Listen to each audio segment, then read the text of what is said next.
America and to the republic for which it stands, one nation, under God, indivisible, with liberty and justice for all.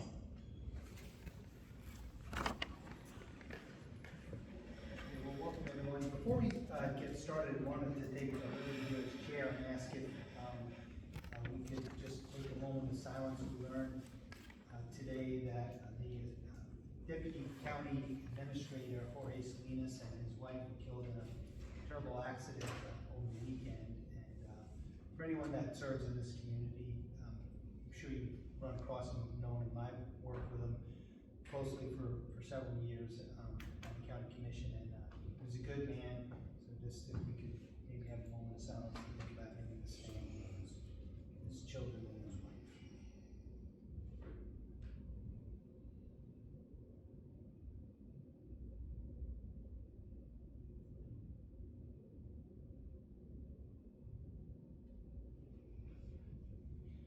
Okay, thank you very much. Appreciate you indulging us with that. Okay, so first order of business on the agenda is to call the roll and ask the clerk if she would help with that, please. Yes. Chair Donald O'Brien. Here. Vice Chair Perry Vetrano. Here. Sorry. Here. Committee Member Romano Morara. Here. Committee Member Mike Martin. Here. Committee Member Patrick Miller. Here. Chairperson, we have a quorum. Okay, thank you. All right, next order of business is to review and approve the minutes of the September the 22nd, 2025 committee meeting, and I believe we all should have received those from the clerk. Entertain a motion for approval or corrections first. So moved. Motion. Okay, we have a. As amended. All right. I think either one. Ms. Mara, we have a motion from you and Mr. Miller. Second. Second. Any other discussion? Call the question. All those in favor of approval of the minutes, please signify by saying aye. Aye. Aye. Okay, that motion passes. And moving right along to the beginning of our continuation of our review of the charter, and I think we're going to turn it over to our consultant. Good evening, everyone. Sorry. Go ahead, Doc. Good evening. So, this is our second meeting.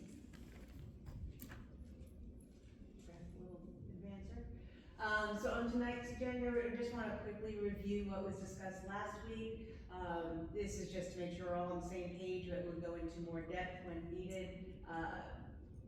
At the back end, remember how we said that on the back end after the community meeting, we'll go into more depth, but just to do a quick review of last week, and then to get started on we'll finish up Article 4 and get started on Article 5.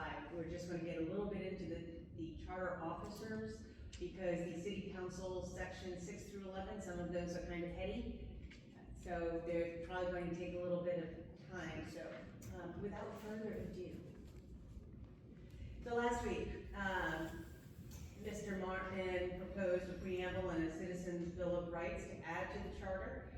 We all have copies of those now, and I suggest that we review, discuss that after the town halls, so we have a better, since they're really focused on the citizens' perspective of the charter, to make sure that we have all of the input that we can get from the citizens who attend those town hall meetings. Okay, is that a yes?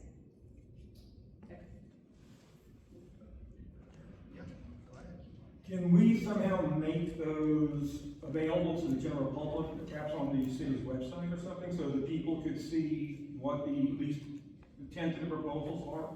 They're public records, so we can just ask them to make them available. We'll ask the city clerk to make that available to the public. We need a motion. Readily available. Oh, no, it's not I just want to make sure that you're all comfortable with holding off on digging down into the preamble and the Bill of Rights until the back end of the piece. I'm good. Okay. Okay, so municipal powers, the main comment there was to make the language clearer to understand. So part of that is like when you're using electors, and then you're talking about the voters of Palm Coast, and just clarifying the language, because it's wordy in legalese, so it's just to make it, more crisp. Then no change in the form of government, still going with a council manager form of government, there was a discussion about that. But no change, keep that, yeah, yes. Mr. Mr. Chair, Miller.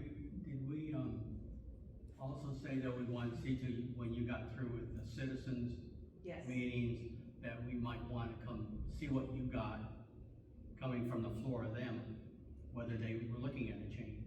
yes, and, we're going to be retouching on a lot of these things from the citizen meetings. I heard a lot from the citizens last week, and I'm hoping I hear more in the next couple, town halls that we will be doing. But they had a lot, form of government, there was some discussion on that, there was no change, so yes, when we bring it on the back end, if there's discussion that they want it to change, then you all can discuss the pros and cons of that. So this is just kind of a preliminary rebrushing. Then the corporate limits, no change as of today. You can change the corporate limits in your charter, but it's not gonna mean anything until the actual corporate limits change. City council, okay, first piece was the composition of the city council, being 5 members. And the discussion at the last meeting was perhaps make it larger, but after more growth.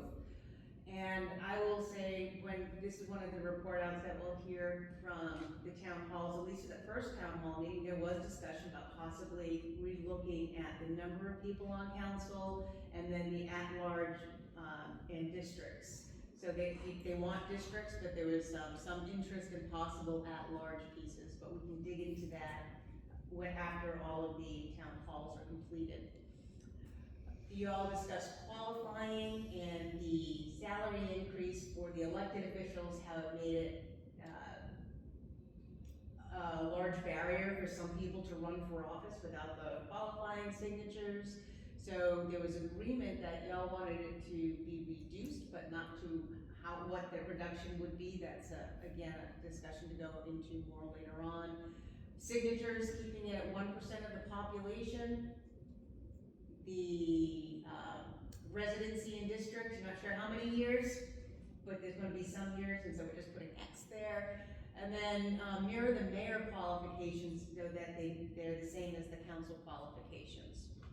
With regard to terms, keep it at 4-year terms and only 2 4-year terms in the same seat. And that was another thing that was brought up at the last town hall, was in the same seat, so could somebody sit for 8 years or more? We did discuss here a qualifier, should ask him first, but qualifier was that if somebody got appointed, Yes. that would not be counted into the 8 years or the 2. And, I sort of found that in many charters, not ours, where if you get appointed and then you run and you get elected, you can now serve, your appointment just sort of sits out there and you've got 8 years to go. Yes, and that was if you're appointed for, and then there's a break of, if it's for for half or less of the seat, or if it's, let's say, within the first month, would that then qualify as a full term? So that's another piece that we'll be discussing. Mr. John, Yes, also the leap from sitting in the seat 2 times, can a person run for mayor? It was a little unclear what that discussion was. Mr. Chair, following up on that, Something and you that direct sort of on? dawned on my little brain, that the mayor decides, you know, he's term limited. Is he term limited to run for council seat then? And what if one of the district seats becomes term limited and wants to run for mayor? It's not real clear. Right, so there's more clarity is going to be needed. Yeah. And we'll be able to do that when we have more, or the complete, data from the town hall And meetings. to add on, I think my colleague to my right here added to it that, you know, you get somebody, you might want to keep them, And one way to keep them is they either run for another district or run for mayor, a seat that they haven't been in. So, let alone, we always want to get rid of somebody, but, you know, somebody we'd like to keep around. Okay. Then, powers and duties of the mayor, one of the powers to be clarified, what is going to need council approval, what the mayor does, and then, the duties, you wanted to add approval by the council to the mayor's administrative duties, so that the council would approve any administrative duties that the mayor would be, engaging in. And then also,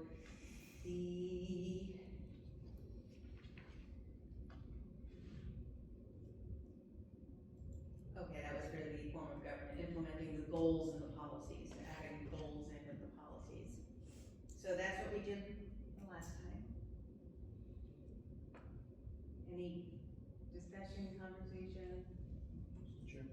I would like to say we had a wonderful group, people that showed up and really got engaged and very productive.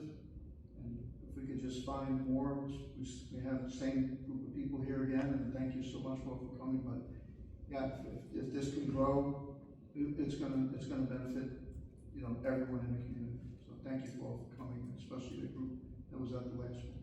Yes, it was a thoughtful, engaged, and curious group. I like when they're curious. They want to know about how things work, which is always a wonderful thing. Okay. Section 4. The city council continued.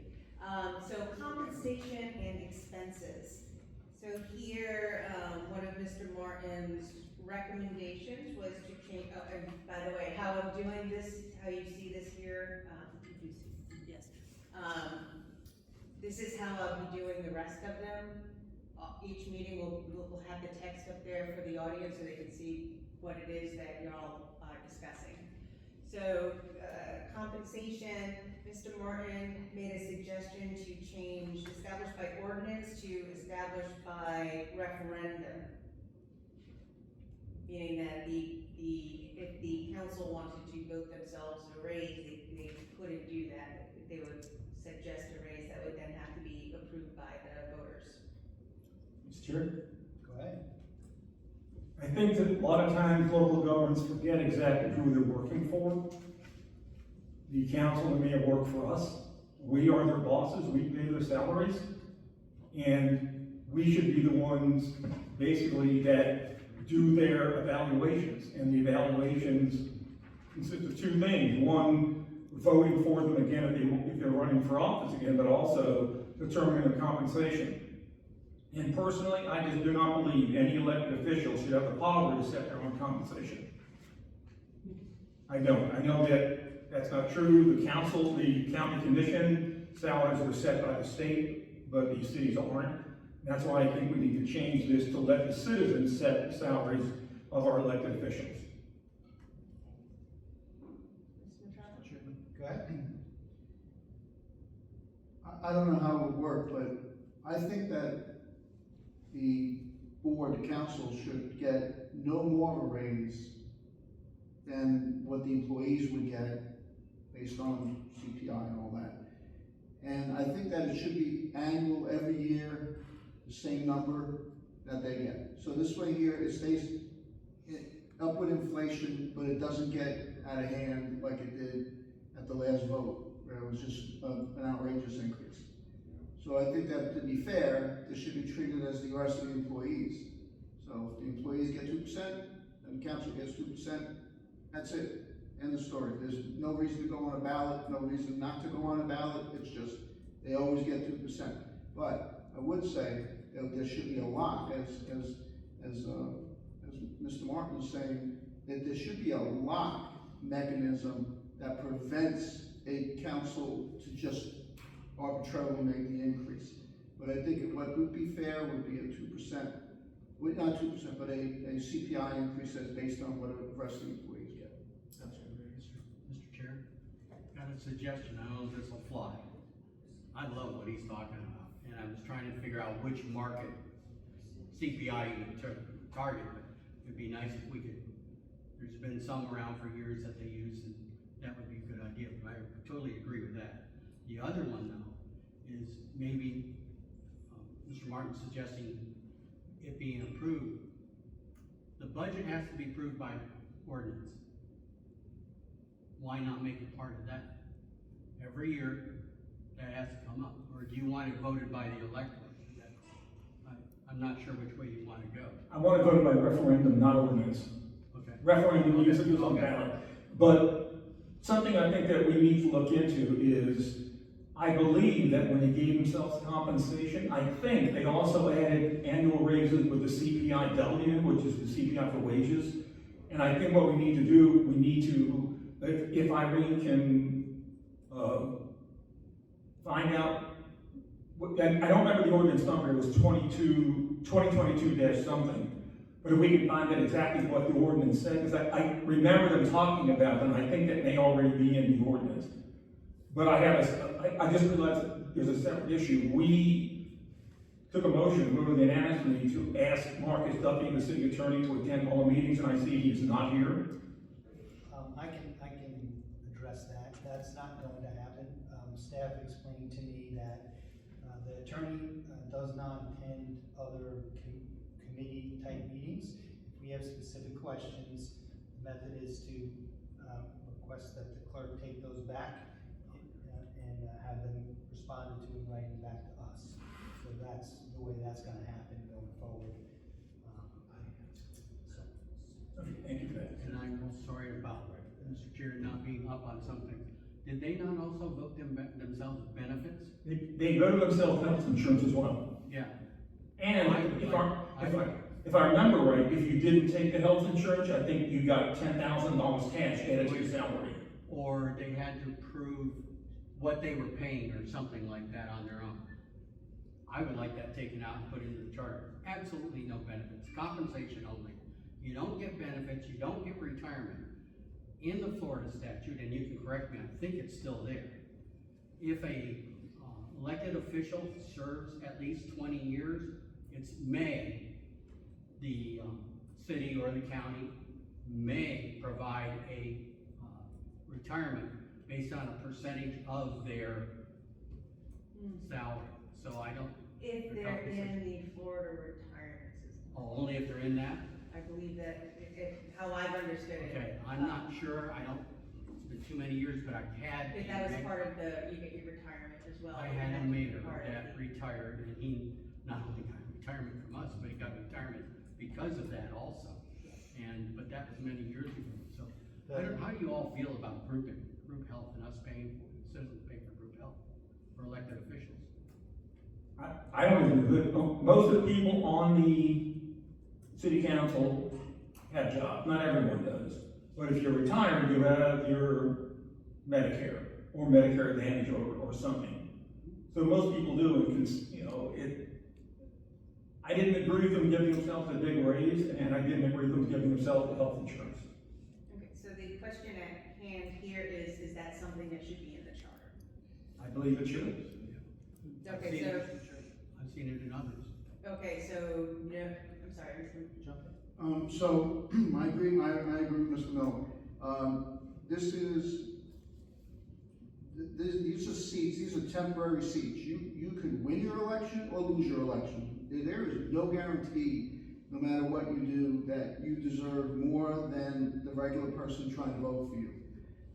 You want to run for office, then you go find your financing, you go get your backers, you go get your signatures, you go do what you're supposed to do, go meet your constituents, go out there and campaign, do the job you're supposed to do. There's no reason why we should be footing your bill for compensation of any kind, other than what we'll talk about as expenses. But other than that, there is no reason why we should be offering it to anyone to run for office. This is not a paid, jump in and let's do it. It should be completely stripped out, shouldn't be ever on the ballot. It should go for referendum for good and go away for good. It will save us tens and tens of, a couple of $100,000 over its lifetime per council person. So my personal opinion is I don't want to vote for anybody who's thinking this is a job. I wanna vote for that because they're supposed to come in here and do a good thing. So, I agree with Mr. Miller. Okay, so what I have here is there's a suggestion that it goes to referendum. There were heads nodding with regard to tying it to the CIP, CPI, CPI. Consumer Price Index.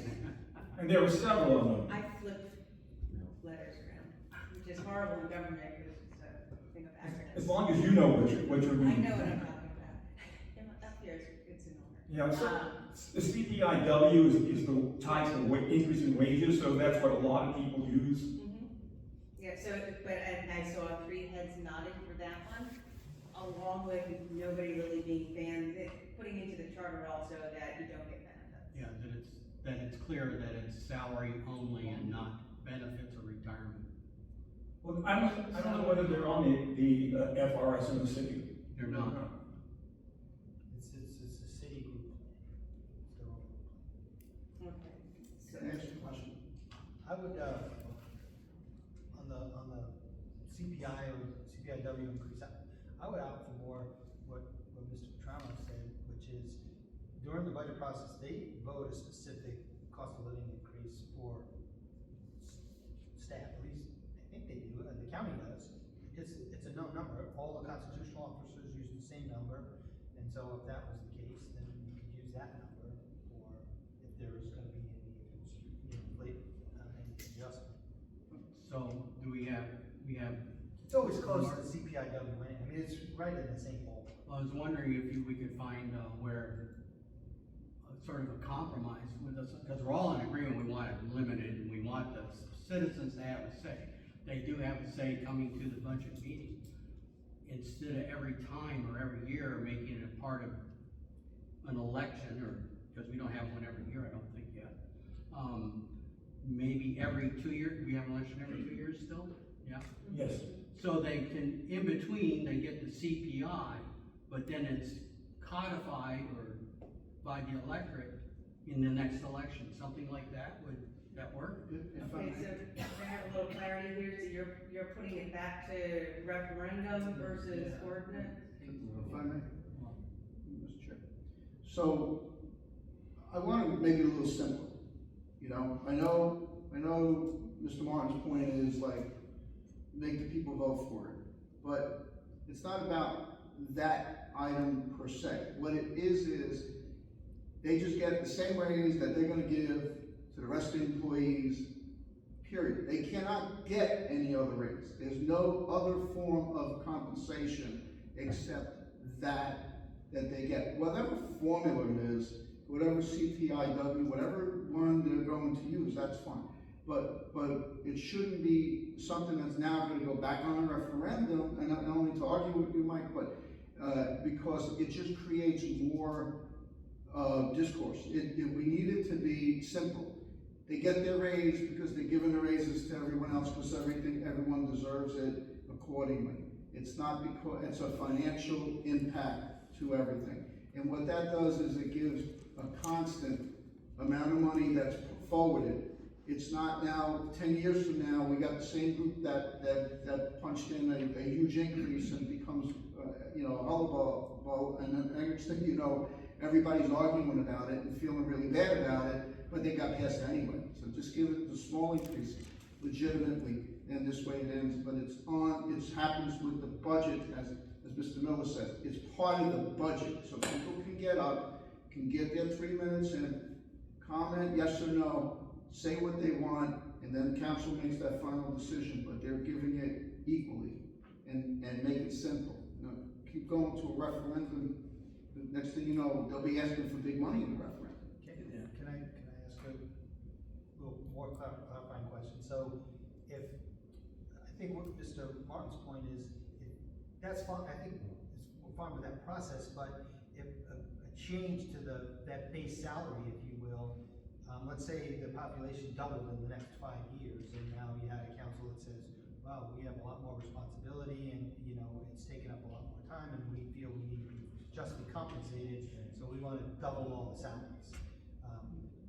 Your point, I think, Mr. Martin, is, yeah, that's fine, you want to try that, but it has to be referendum. We can't just pass an ordinance, at a meeting, even if, as we readings. Or Exactly. It needs to be I like put that. for the vote. So, I mean, I would be okay with saying, the salaries as they are right now stand.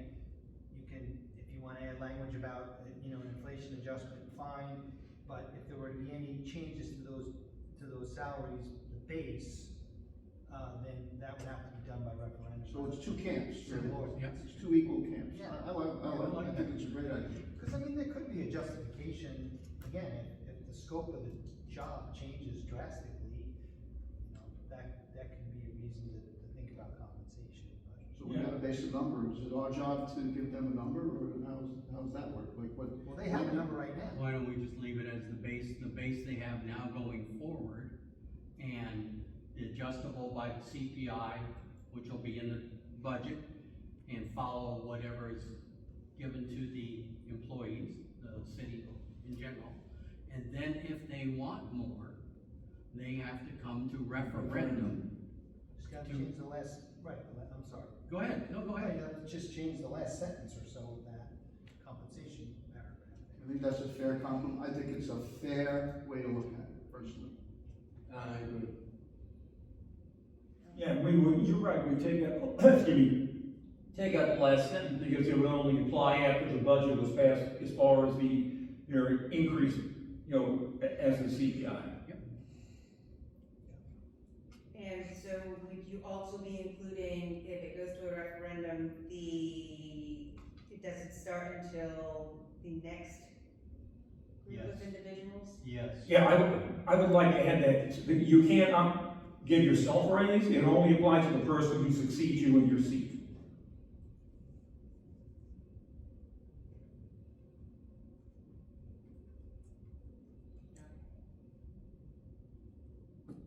Before you begin, can we open public comment on that? Yeah, I was. Yeah, I realized that we didn't, we should. No, that's fine, I was getting to do that, We're still in the same one. yeah, Yeah. how many more is there after, B? B. B, oh, it says B. That's it. Okay, B so is yes, last. I think we should open Okay. this section for public comment. Before we go any further. A and B, or just A? Just that we haven't discussed the, You need to discuss something else? Oh, please, No. come on. All right. So I do agree, this needs to go. I know we all know you. Oh, Jeannie Duarte, sorry, Thank you, thank you. This part of our charter does need to go to referendum, because it is a problem with them giving themselves 151% raise, health insurance, all the amenities, I think, what is there, a car allowance as well in that? That goes away too, right? So, and then the staff, they get 2% for their normal yearly, and then they get a 3%, up to 3%, performance base as well. So we can't do all that, that's ridiculous. So I think if they need to do anything further, if they want more, it has to go to referendum. And, they don't get it themselves, they have to earn it by beating at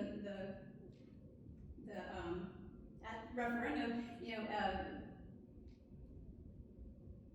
beating their opponents so they can get on the seat again. So that's when they, if they want it, they gotta earn it at that point. Otherwise it goes to the next one. However, I do have something here. As we all know, we have 3 city council seats coming up for an election, 2 of which are appointed, and these members have appointed 3 of the members on this city, or on the city review committee. Our city charter was designed for moments like this, not to simply be amended from time to time as changed in 2018 by a questionable referendum. Our charter is like our constitution and must be protected from manipulation and political agendas. Another reason is that one of the seated charter review members has actively participated in censoring citizens in our community and is well noted for publicly attacking a disabled elderly woman on Facebook, simply for voicing her concerns and opinion for him getting his culvert done about a week or so after he was appointed in this position. Rather than showing humble grace, he and his associate fear-mongered her and encouraged threats to sue her. Later in that same discussion, he stated he didn't know about the culvert and that they just showed up. In that case, he really would have not known that he was getting special considerations. And he should have handled the situation differently. That kind of behavior has no place in public service. On behalf of the citizens of Comcos, I am asking for this person to step down from the Charter Review Committee. We cannot have people like this serving on critical boards. Jeannie, I gotta stop you there. Thank you. Listen, I let you go, but we gotta stick to our agreement here, which is, we're commenting on specific sections. You wanna bring those comments up? It's. I'm fine if you do that at the end of the meeting when we have just general public comments, okay? But let's, I saw only one listed on here, so I thought it just kind of. just going forward, everybody, let's stick to what Thank you very much. we're focusing on. Thank you, Jeannie. Appreciate it. Mark Stansel. I agree with Mr. Martin about the referendum business. I agree. City needs the citizens need to vote on pay raises. But I also understand what Toronto was saying. But the city employees that get a raise every year should not, the city council should be tied to them because these are regular full-time working force people. City council is a part-time job. And there it leads into, most everybody has health insurance. I suppose all of you have health insurance. You don't need the city to buy more. I don't think the city council should have, health insurance paid for them, because most of them have it already. I know if I were to get elected to city council, I'm a retired, veteran. I got, TRICARE for life. I'm good to go. Medicare and TRICARE for life. And I believe a couple of veterans are already on there and get the same thing. So healthcare is not, it shouldn't be an issue, and it should save the city some money. But there again, as far as pay raises, I believe a referendum on, let the people decide if they get pay raises, because that shouldn't be tied to what the city full-time employees get, because they're not full-time city employees. That's all I got for that section. Thank you. Thank you. All right, anyone else? Okay, Mr. Martin? I just wanted to respond to Mr. Stansel's remarks and say the reason that as I understand it, the reason that the CPI increase was put in was because they hadn't had a raise for such a long time. And if they had had the CPI raise every year, it would have brought them up somewhere commensurate with what they had had. So that was the reason they added the CPI, to try to keep up with inflation. So that's the reason, as far as I understand, that was the justification given to me by David Alton, who was then mayor, as to why they included the increase, so that they wouldn't have to do that big increase again. Do you know how we compare with other cities? Mr. Stansel, you can't do that. I would just like to clarify that what I have here on paper is that if any elected official would get the CPI, not the negotiated, raises of 1, 2, 3, 4% on top of that for performance. So it's just the CPI, and CPIs can be 0 for a couple of years. There was no increase. So we have to also think about that.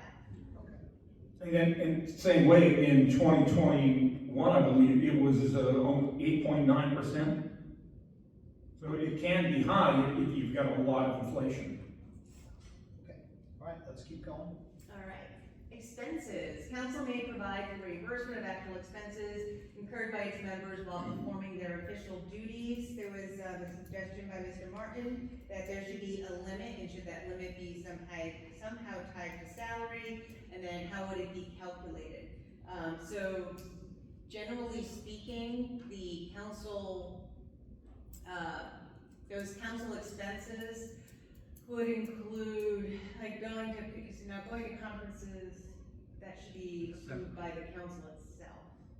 And, I'll let you all discuss this. Go ahead. Let's go right down the line. How about you? All salary. The way I've seen it done is if they are attending meetings on behalf of the council, elected, they're probably been approved, so those expenses for mileage should be reimbursed. And do it in accordance with Florida League City adopts the Florida statute, the per diem statute, Doctor, I think you're well familiar with that one. I think if we're gonna do that, if they're going to be reimbursed for additional expenses, doing things that going to a special meetings, maybe they get assigned to some type of county review, or even local, state, regional, that kind of thing. They should be reimbursed for going that extra distance per mileage, and that all includes the mileage that the state adopts, includes for insurances and everything. That, and I don't know how the city here does it, but, for, places I've been before, they used the budget again. Florida League of Cities is usually the standard one. And some councils say, everybody can go, that sits on the board, and we'll pay the expenses, and it's the same one they do for all the administrative people who go to those meetings. So, and in some places, they even get more strict. If it's coming up, you have to take it to the board meeting and get it approved. So I don't know how, I'll throw all that out to you all to discuss it, but I think it just can't be, oh, I went to Pat Miller's inaugural voting, and here's my mileage. It's gotta be some type of limitation, I believe. So there are a couple different options here. In your budget, in the city's budget, there should be a council budget, and it has to be within that council budget. It should be within that council budget. What some cities do is just kind of put a flat rate of, these are your expenses, and this is what you are, you don't have to do the full reimbursement thing. Here, you get $500, go wild. And even if you didn't use it, that would still be like that flat rate.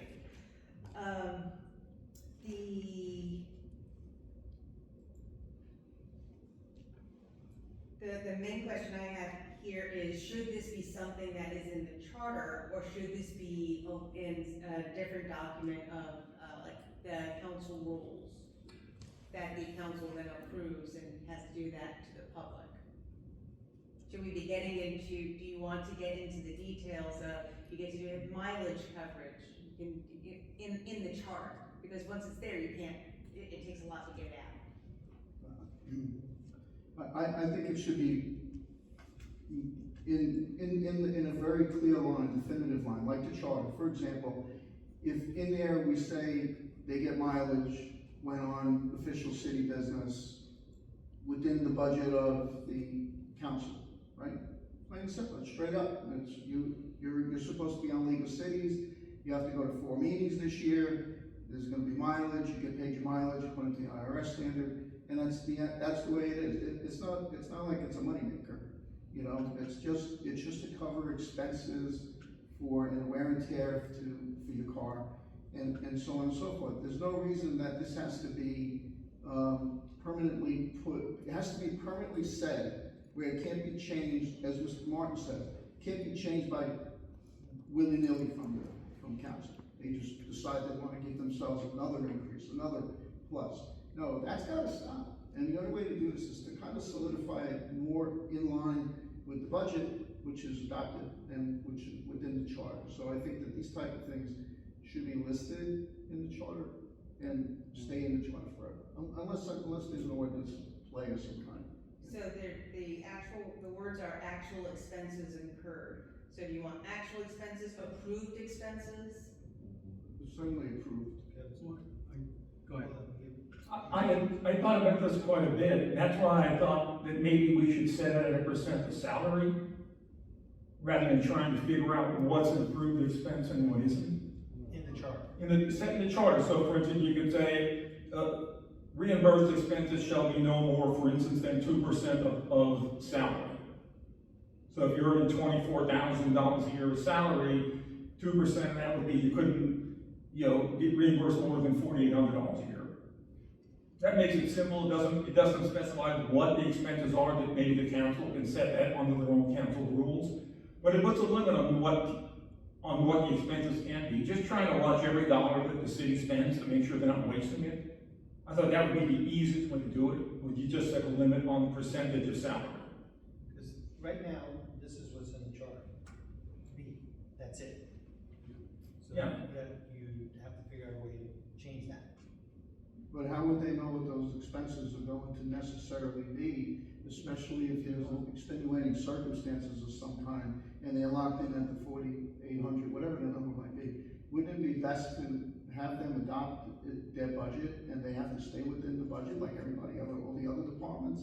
At the same time, you know, they get paid, reimbursed for money that they lay out. And not for nothing, I don't even think we should be buying dinner or lunch, because every day you go and buy your own dinner, your own lunch, your own breakfast.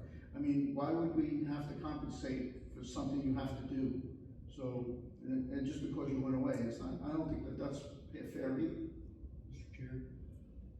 Mike, the only thing I see with giving them that, are you going to also say in there that that's for all your expenses, not including going to the Florida League, which is sort of a standard? I don't know if you wanna say, should go, actually, I think even in, I don't know if it's in our charter, when we went, they're supposed to go once a year for some type of training, or once every 2 years? You're thinking ethics training, and they have to do 4 hours every year, can't be So, done online. Is that gonna come out of their 4? I know the council does a retreat, I believe, every other year. So, Out of city, they do a retreat. let me see if I can give you a simple thing that I kind of, I have no problem with either way, just to say, I have no problem with doing it either way. okay. I just think there should be a recognized cap on expenses, so that somebody can't claim $20,000 in expenses in a single year. So this goes back to the approved expenses, It that has to be the approved. council would have to Yeah. vote on Their budget. on the budget, and then if there's any kind of extra expenses, that the council would then vote on those again, but that wouldn't, the charter wouldn't go into that depth. The charter would say approved expenses, and then it would be the policy, the city council policies, the operating manual and procedures that would know what are approved expenses, what are things that have to then go back to council, for approval. May I offer some, language? Let me see if I got this right here. Council, village, mayor and council shall be entitled to receive reimbursement in accordance with Florida statutes for travel and per diem expenses incurred in the performance of their official duties. The village council, by not less than 4 affirmative votes, may elect to provide an increase in compensation by ordinance. However, I got more language, but it gets, however, no such ordinance establishing or increasing compensation shall take effect until the date of commencement in terms of the council members. That goes into the Yeah, other part. That's the minimum. they squish together Yeah, they compensation squished it, and, yeah, it's squished together where I told you I shouldn't have done that, but the idea is that, I feel better if we could add some language where, you know, the compensation must be approved in the annual budget. Because we do that on the mosquito district. We have a budget item for travel. And that's all the money we can spend, and if something comes up and we have to spend more than that, then the board has to amend the budget, pass a budget amendment to move money from reserve or contingency into travel to cover that extra money. So it's done in an open way, it's done in a meeting, you know, we do the same thing with the city council, so whatever they approve in the budget for expenses, they can't go over that without amending the budget, passing a budget amendment. And that should already be a line item in the city's budget. Yes. yes. So I don't have any problem leaving it like it is, but we should add, you know, this expenses must be approved in the annual budget. Okay. Maybe that covers it without getting too specific. You know, do you agree, make it in accordance with the Florida statute per diem, or? Because right now it would be open, they could just say, well, we're gonna give you more. I will have to say, I was in a place where my mayor and council, even for the staff, recognized that when they had like $2 for breakfast and, you know, $5 for lunch and $15 for dinner, it wasn't gonna work. And so they went back and they actually had a referendum from the public, we have a small enough town to do that and say, this is what we wanna adopt, because there's no way our staff can travel on this, or us, and the people went for it. But, yeah, I think we should tie it into some type of per diem or approved per diem. I don't know what the Florida statute says, I'd like to look into that to make sure that we're not doing something blind, because I have no idea what the Florida statute would say, so. And I don't know if it would cover today or not, only the doctor would know. It doesn't, I'm does on it? the, Florida one, no, it doesn't. It doesn't, I didn't think we it get would. like $4 or $5, maybe $6. But I agree with the budget, Mr. Chair. Sounds like we have consensus on that. The budget, yes. All right, excellent. All right, do we wanna get any public comment on this section? The next, you mean the next one, vacancies? Expenses, Okay. I don't think we're asking that, just.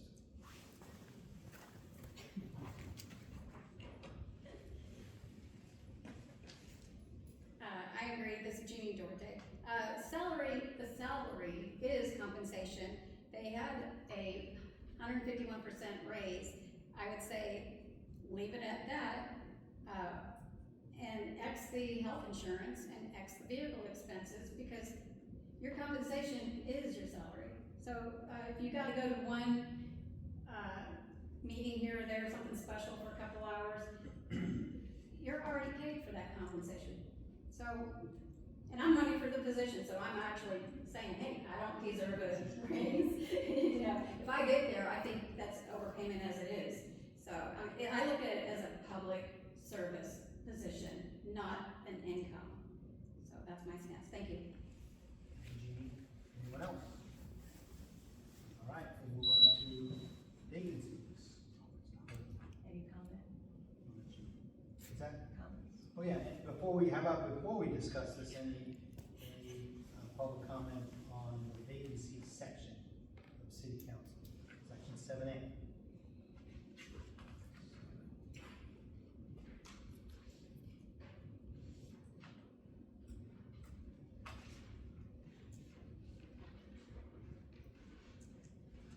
Mark Stansel again. I know, I gave you guys a copy of the Ormond Beach, On the beach. city charter, and in vacancies, it was more clear cut than ours in a way. We need to tighten it up because, so there's no, gray area or where it can be construed as, somebody did something illegal because we didn't do this and didn't do that.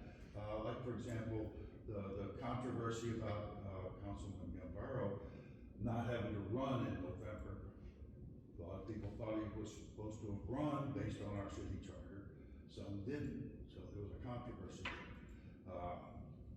We need to tighten it up so there is no controversy, make it clear cut. You know, when somebody, has to resign or dies or whatever, and somebody gets appointed, they can run in the next election, whatever. Just make it simple, that way there's no problems. Thank you. Thank you, Mrs. Stansel.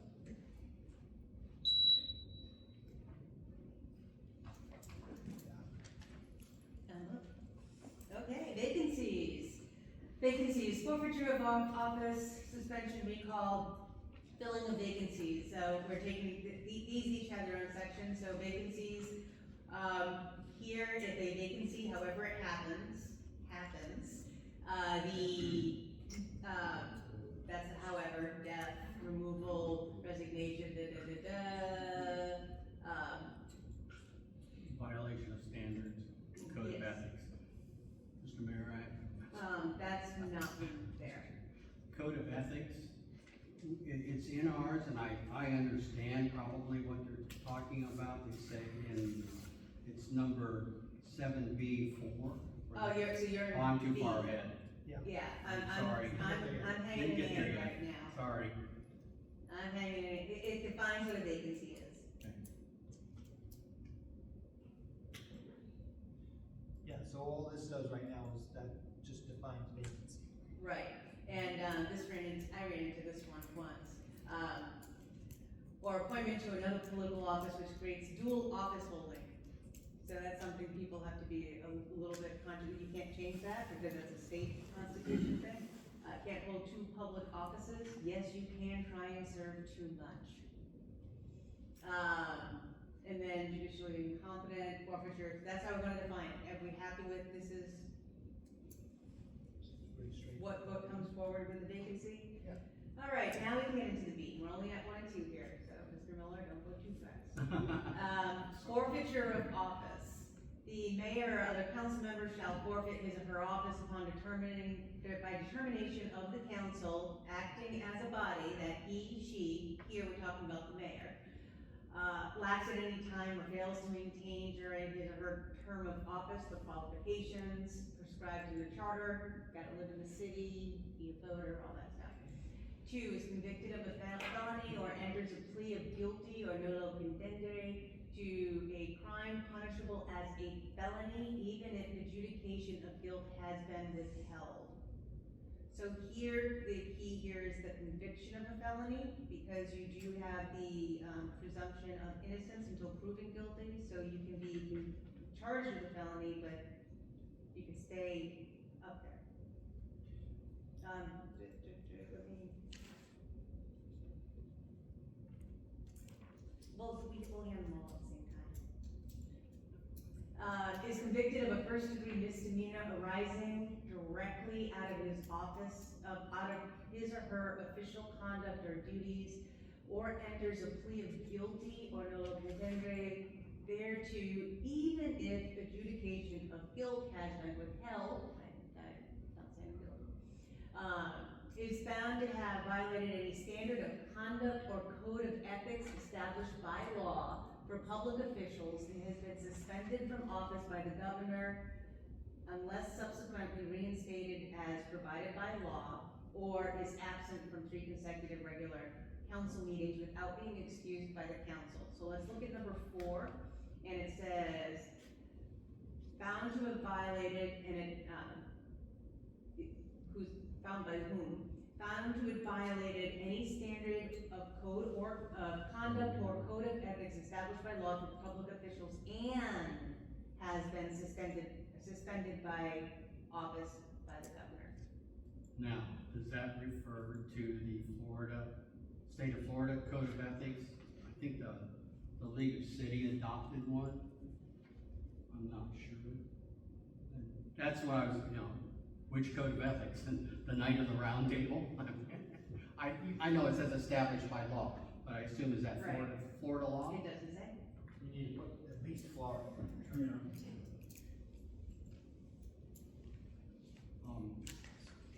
I can go back and look at the League of Cities, but I know that they have a long list, if you all don't know that, of Code of Ethics, which I assume, and I've never been out of government too long, that they get that wailed to them when they go up for their sunshine and all of that, when they get.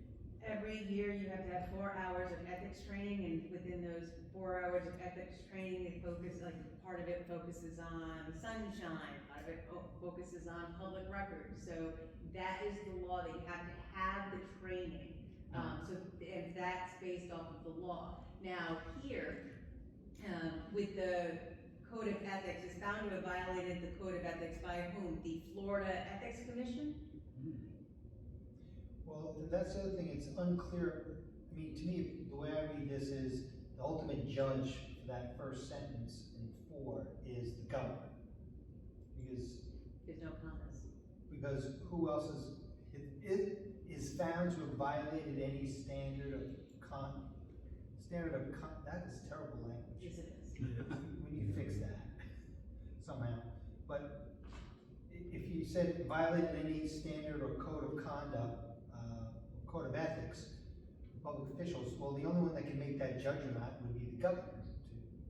If the governor suspends you, then he's deemed or she's deemed to have stated that you violated the code of conduct or code of ethics. Florida Ethics Commission can say that you violated state ethics, Okay. but then they would say what the consequences of that violation would be. and that wouldn't be with the governor. Yeah, so But this is a here, lot. it's like the governor could say, well, they said that you violated these ethics, so therefore I'm going to remove you.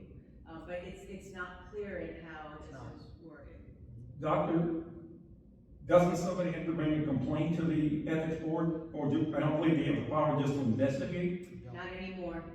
After the legislative session last year, it was passed that they have tightened up on who can file complaints to the Florida, Ethics Commission.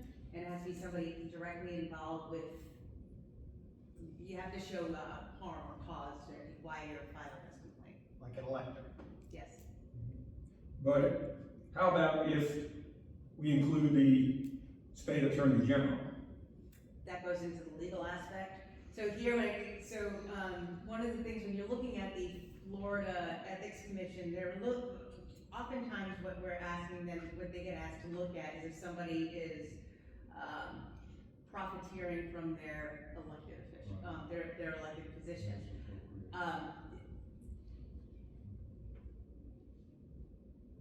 I have not seen many cases where they say you were bad. We know that you've been bad, so, slap on the wrist. Don't say it doesn't happen, but you don't see that as much. Attorney General is legal stuff, so if you were, depending on the extent to which you're profiteering from your office, part of it is you violated the code, but there's also examples of you breaking the law. So the code is that Venn diagram, ethics, law, and a lot of things that are ethical, what some would consider ethical, are not legal or legal, and some things that are legal are considered unethical. So it all depends on where your space is in there. What's that box? What was that term you used the first meeting? Black box. Yeah. The parking lot. Yeah. Oh, or bucket. Somebody needs to take a stab at rewriting that whole paragraph, I think. Okay.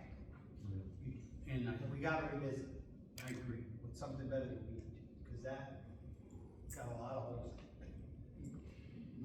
Mr. Chair. Yeah. So, there's nothing very clear in this at all about what is the bite besides all of these misdemeanors, no contende, all of the legal stuff.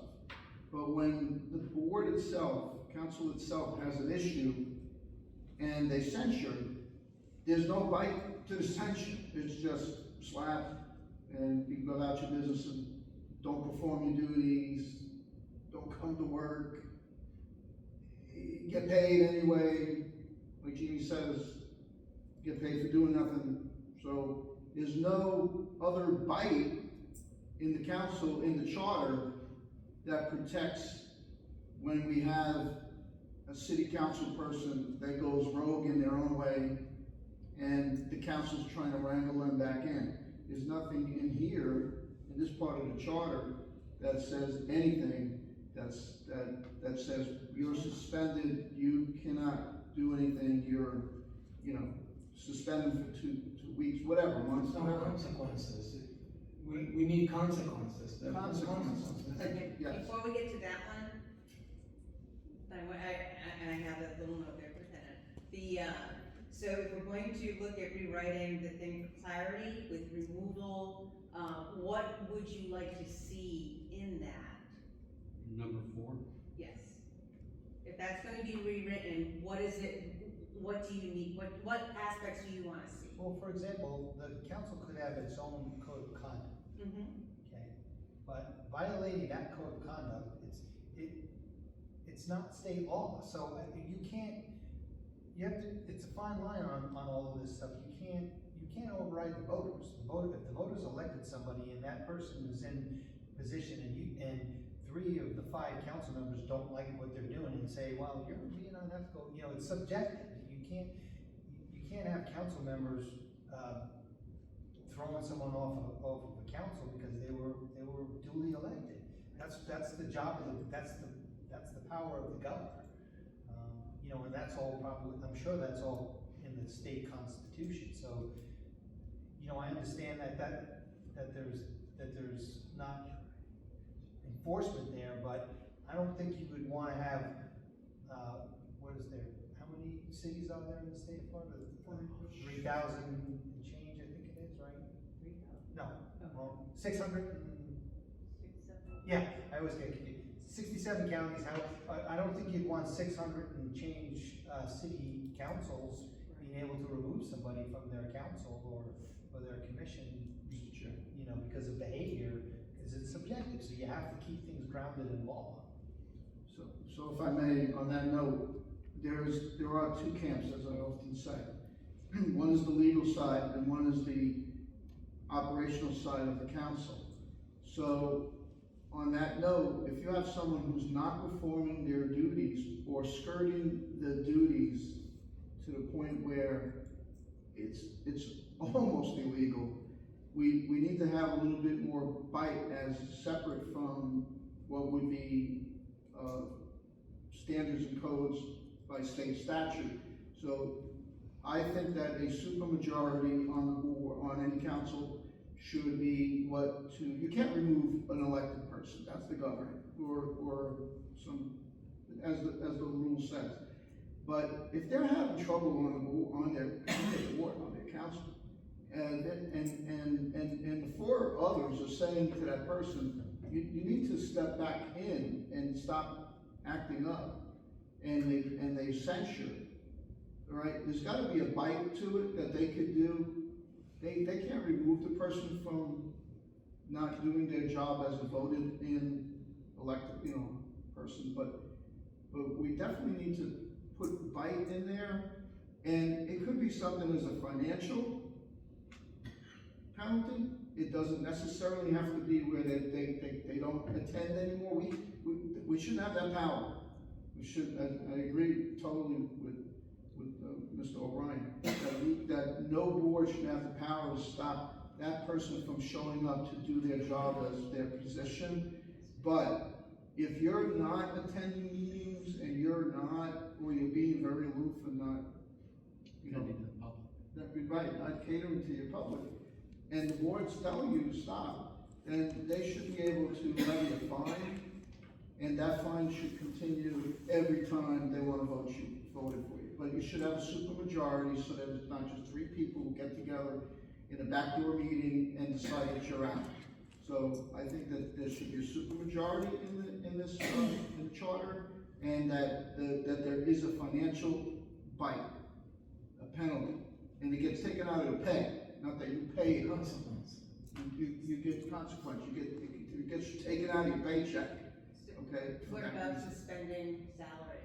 Right. Like you would if an employee.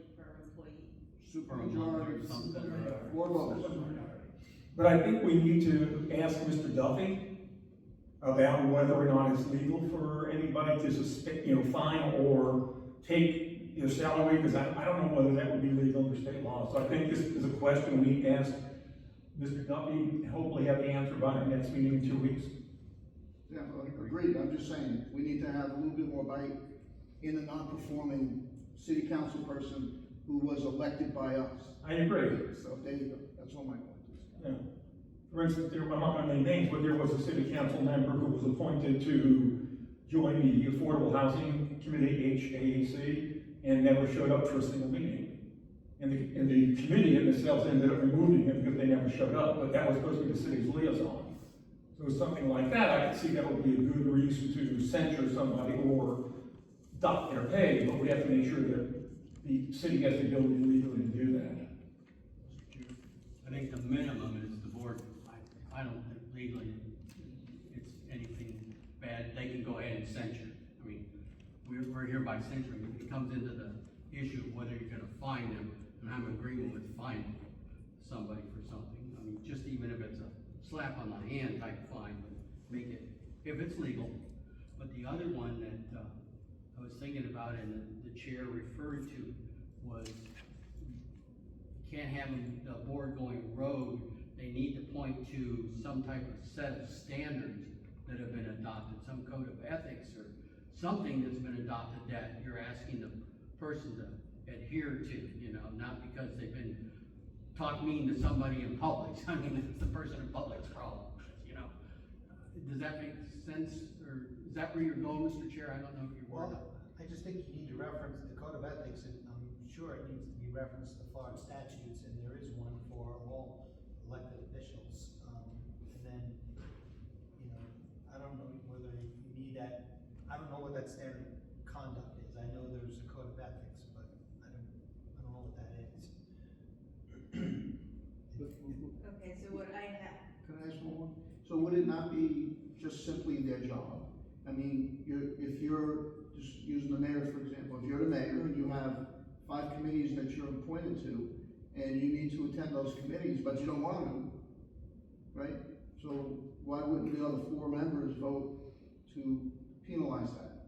You know, and that's my, and I think that if we could make sure that, like you said, Mr. Duffy sees that that's what it is, and if it is a small price to pay, they get that censure. That's what the censure bite should be, agreed and put into the charter, so that there is no backlash on maybe it conflicts with Florida statute, I don't know, but just saying that if it's in the charter, that there is bite, that you're doing your job, you're supposed to do your job. If not, then they can censure and force you to penalize somehow.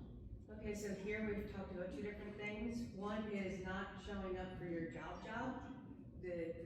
not being present to vote on the business of the city, and having a censure or some kind of a fine or punishment for that. But then what you just talked about here was not showing up to committee meetings.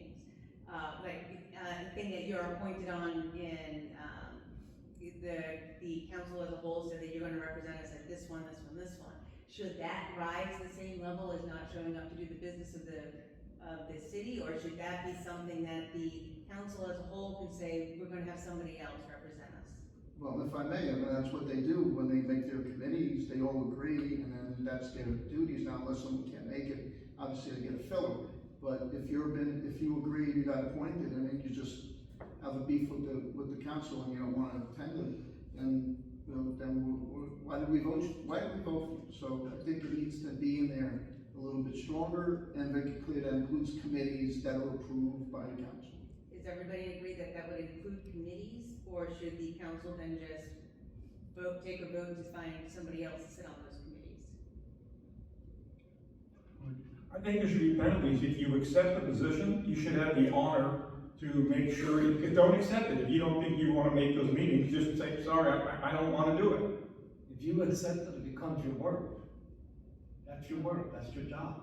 You accepted it, nobody forced you. Yeah, it's your word you're giving, that, okay, I accept the position. There should be penalties then if you don't fulfill those responsibilities. Okay. I'm fine with number 5 the way it reads now. I think that all of that other stuff would be better handled by an ordinance, but the committee's in agreement for the most part, so, fine. Okay, so I have the rewrite of 4, figure out what standard of conduct is referring to. Add state Florida, the state of Florida's ethics, clarify governor's role, and then the criteria for removal. And, a referral question to the attorney about. Oh, I have that one down Legality. at, oh yeah, I guess that's another part of Of- 4. All right, yep, I have that as well. Possible salary docking, if you will, or financial penalty for non-performance of duties. Good luck with that one. Time out. Okay, so yeah, this is a big one. All right. Oh, that's right. So I looked at that one as being more related to number 1. Lacks the time, fails to maintain, term of office. No, that's specific, that references,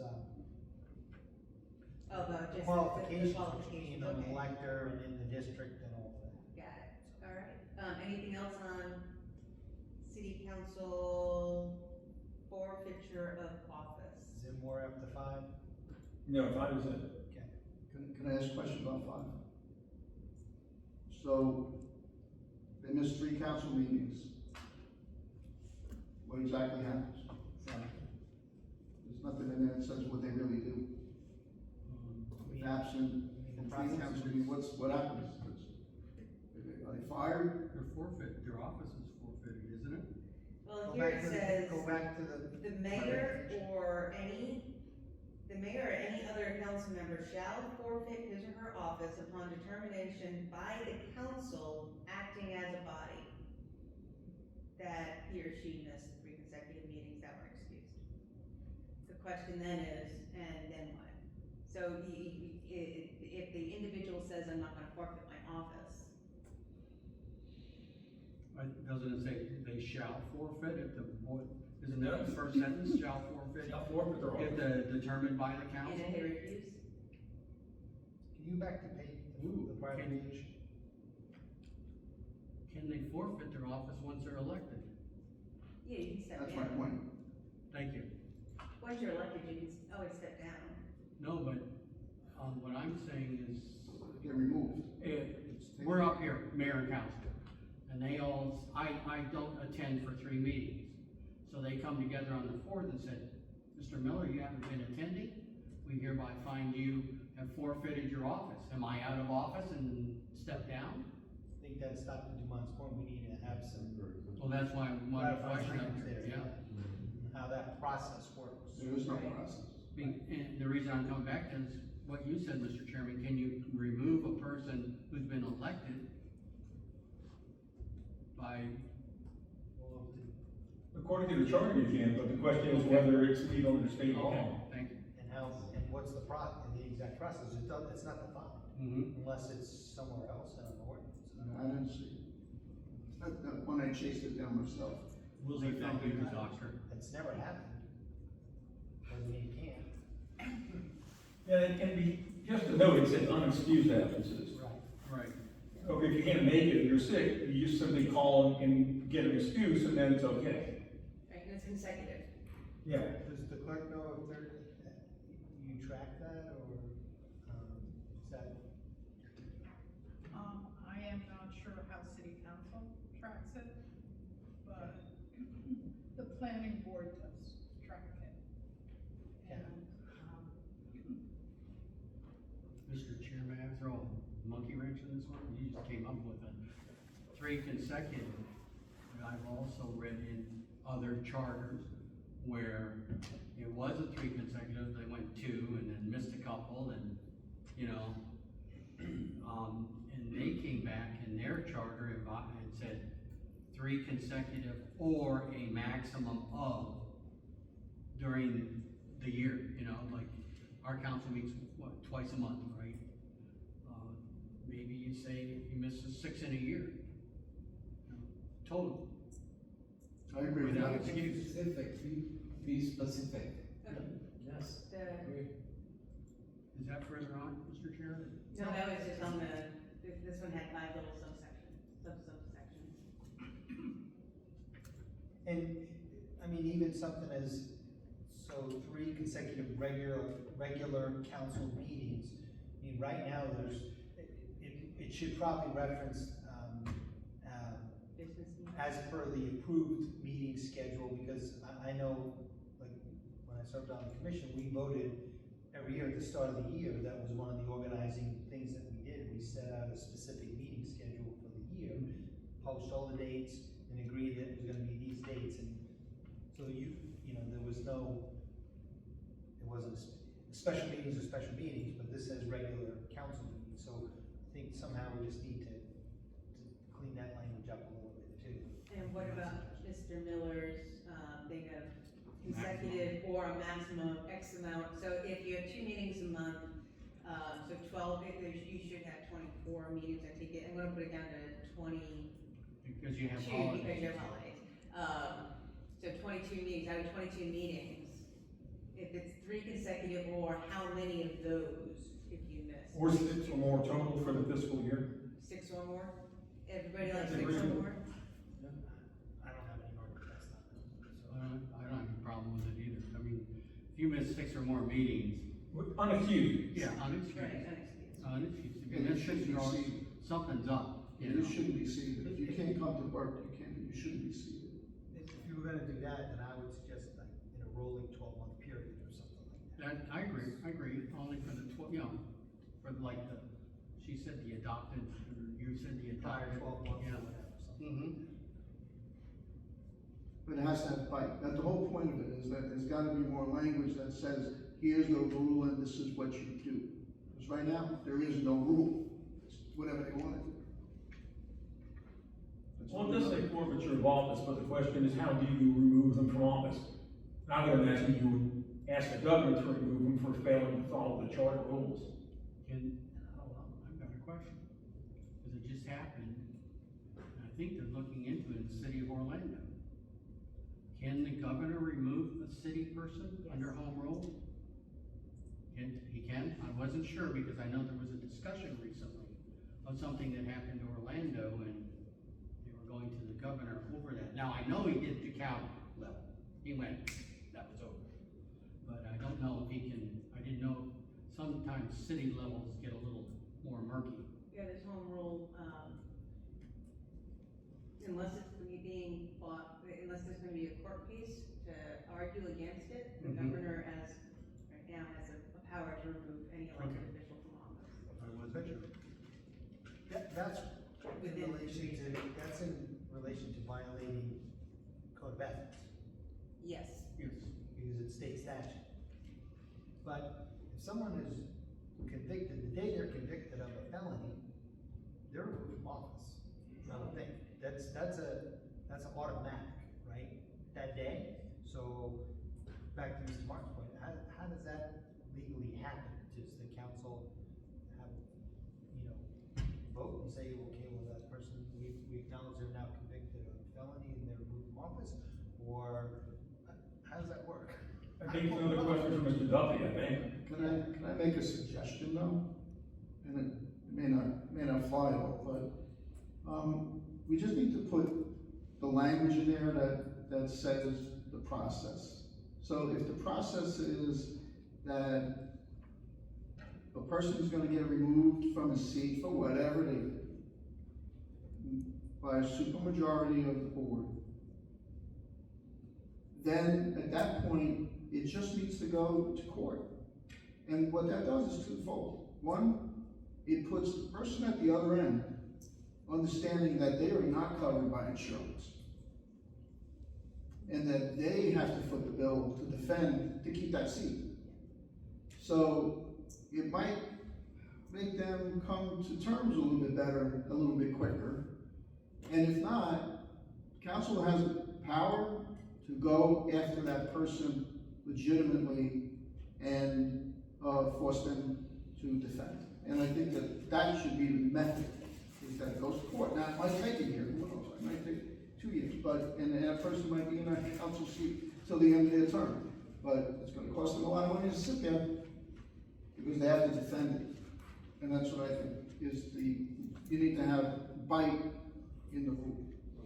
I think you answered your own question, I'm not positive, but under the insurance of the government, the city in this case, the insurance agency representative would issue a letter that would state you're either covered or you're on your own, and it would be in their policy. So that's another thing that would throw something into the mix, whether the elected officials are covered for ethical violations under, liability under the insurance policy of the city. So, For my understanding of when it comes to insurance, does not sue, elected officials or public servants if what they were doing is within the scope of their office. With regard to,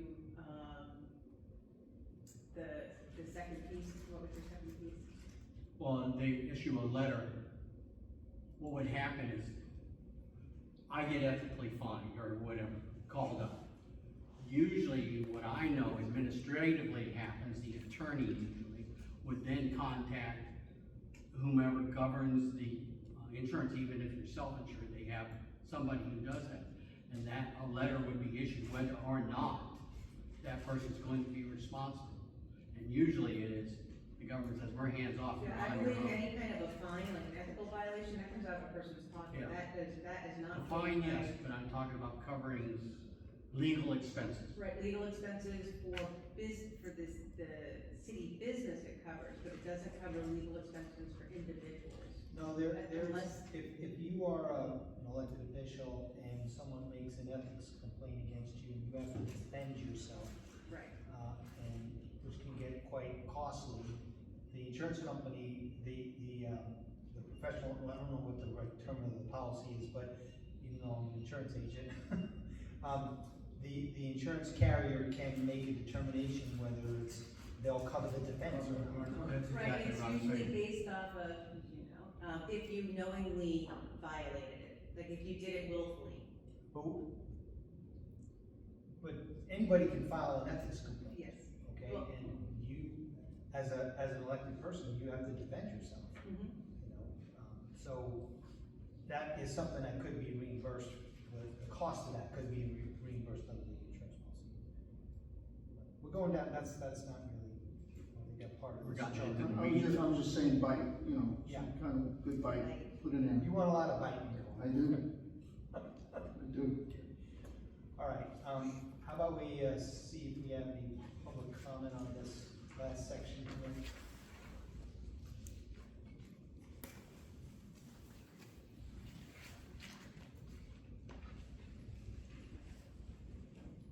Let's see if I can catch up to this.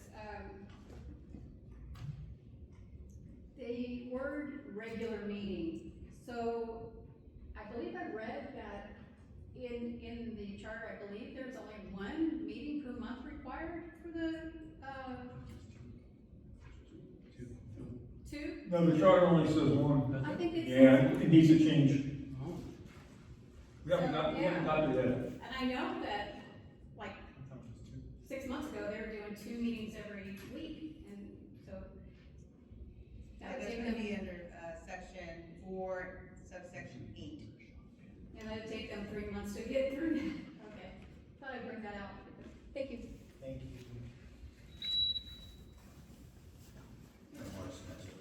There's only one meeting a month, boy, they could miss a lot of meetings. You know. Example, absenteeism, which we've been talking about, members need to be held accountable for showing up and doing their job they were elected to do. Example, hey, like right now, 3 consecutive, miss 2, come back for 1. Miss 2 more, come back for another one. It's a pattern, you know, and you've gotta be able to stop them from doing that.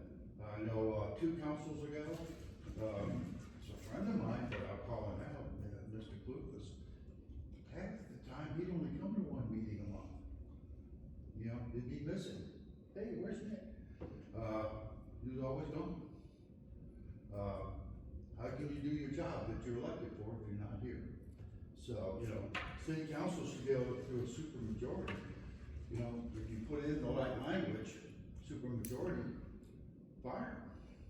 You know, thanks. Thanks, Mr. Mansell.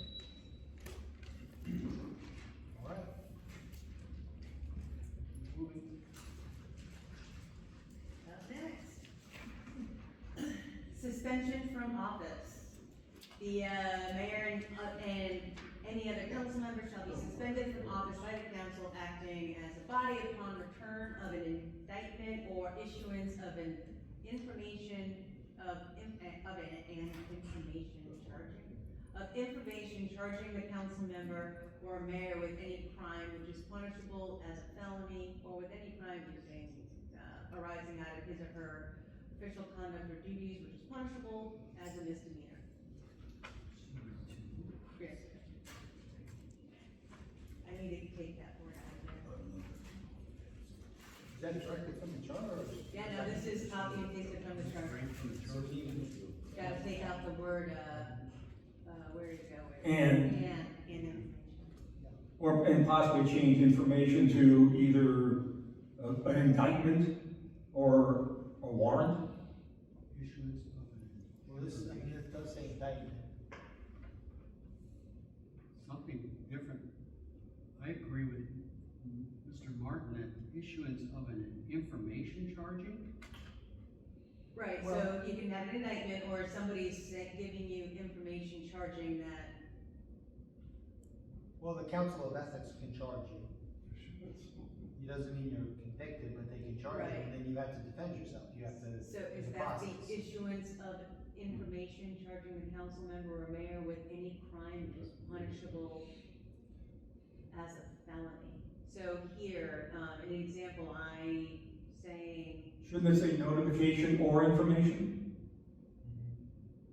Charging account, you know, a return upon indictment or notification or information charging a council member or mayor with any crime that is punishable by, et cetera, et cetera. Yeah, Mr.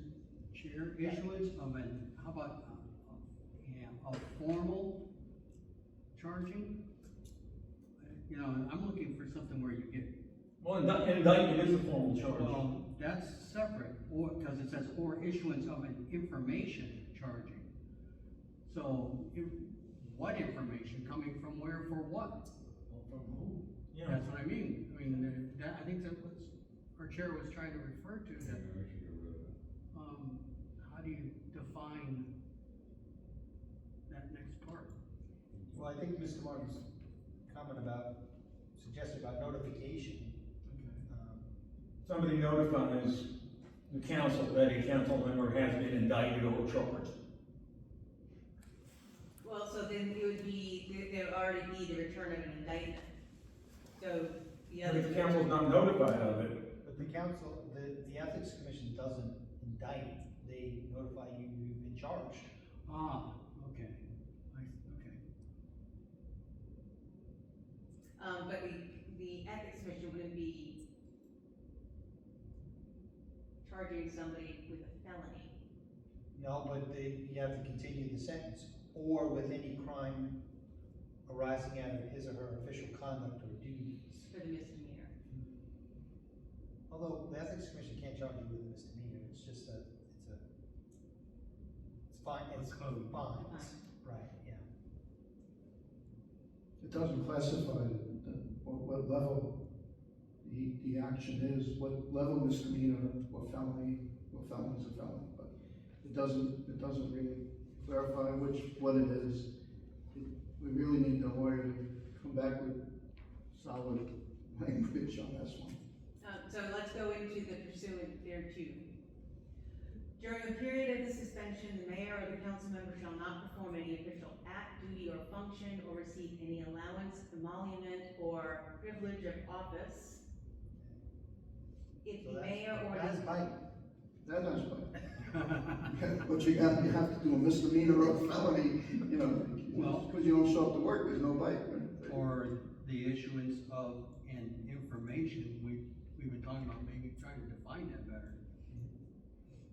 Or if the mayor or the council member is subsequently found not guilty of the charge, or if the charge is otherwise dismissed or altered so that suspension would no longer be required as provided herein, the suspension shall be lifted by the council, and the council member or mayor shall be entitled to receive full back allowances and such other emoluments, or as she would have been entitled to have had the suspension not occurred.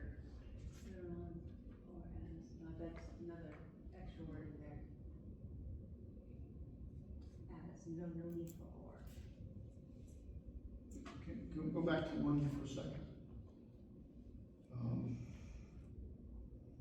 I'm sorry, well, in C, all right, part of one, go back to C, where it says an information charging. Yep. Wouldn't that be like someone creating an affidavit to like a sheriff's office or district attorney regarding some information that would be charging them with a major crime?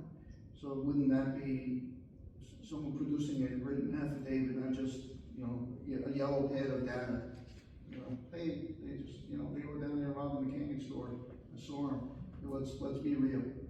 Like, I think it should be a straightforward written affidavit submitted to, whether it's the attorney or Some type of official action. official action, a real affidavit where a person's signing their name under under some kind of statute.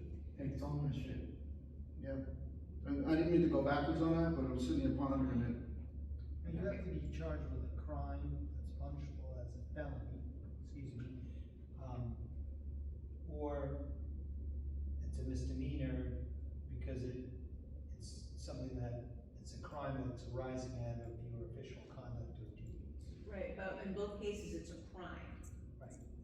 Right, And but so with a crime, you need we're saying information, so like, for example, earlier, Jeannie got up here and said she had information about what I did, asking for me to resign from this board. That's just information that she has. Go write an affidavit, prove otherwise that what I may have done, which I know I didn't do, would be something legal that is illegal to do. Go sign a written affidavit, so this way here, the accuser and the person getting accused can have some bite, as I always say, back and forth. But just to get up and willy-nilly say stuff, different. Okay, so, let's follow this line of thought, but you are a council member now, and you are accused of something. At that point where they write an affidavit, you're gonna be suspended from office according to this. Okay, Okay. but now that council person has bite to the person who signed that affidavit, so that could be legal action, personal lawsuit, all that kind of stuff, all the good stuff, that people just get up, say what they want, have no bite in the game. Sign your affidavit and go see how fast my lawyer decides to speak to people. I don't think you can do that, Barry. I think an indictment is an official act. And charging with a crime is an official act. And charging with a crime can only be done by a body that has the official legal authority to charge you, which either has to be a felony or a misdemeanor related to non-perform or performance of your official conduct and or duties. So, Mr. Chairman, they're using the word information. Right, we need to change that, that needs to be fixed. Yeah, I don't so- know what that is, but I believe the two key terms here are an indictment or a charge. And change information to some type of official Notification? official notification of some sort, I don't care if it's Affidavit. a warning ticket by a deputy, no. But you have to have, I agree with the chair, is that word information seems too wide of an ocean to take in. It seems to me like they put it in so that they can go after someone. That's the way I feel. Like it's as if like however it was written intentionally to defame the person so that we could get them out. And that's I think that's why that needs to be. It definitely needs to be changed. But I don't like it, and I just want to bring that up. It was what was said earlier. So I have the indictment or charge, and I don't like the double here, but indictment or charge charging the council member or mayor. Because that's really what we get into, and that's clearer than information. And it's something that is done through the legal system. Correct. That's my opinion. I agree. So we're gonna replace information with charge, and then you say charge, Well, it's charging. charging, But, anyway, so yeah, return of an indictment or charge charging the council member. I have to see if there's another word for charge. Because again, you're not convicted. of anything at this Accusing the point. council member. No, I Indictment don't or think it's accusing, I charge. think it's charged. Okay. Yeah, you can't be, I agree with you, Mr. Chair, it can't be just, I'm accusing you of whatever. Well, no, the accusing would be the indictment or charge would be okay, we'll just leave indictment or charging. would you be charging? Yes, because that's what Is they there- are doing to the individual. Issuance of a charge against the council member or mayor? Indictment or charge, okay, against, So charge is lodged against somebody. right, okay, so, acting as a body upon return of an indictment or charge against a council member or mayor.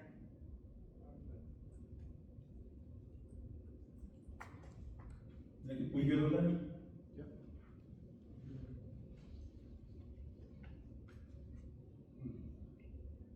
And then there's during the suspension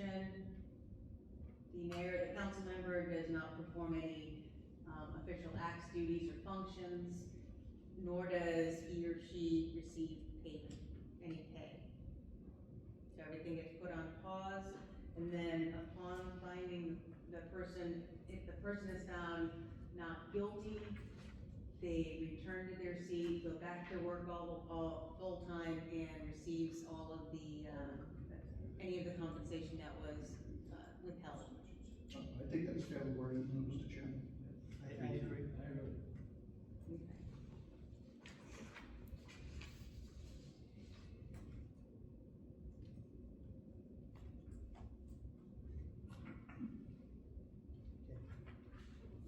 Do we wanna have, do we have public comment on that one? You got one more section. Okay, let's do that other section. Okay, yeah, let me just, council. We have actually DE Yeah, we have D, E, through 4. 1, 2, 3, 4, and then 8. And I have a couple of suggestions for after E on filling the vacancy and recall, which we'll do next.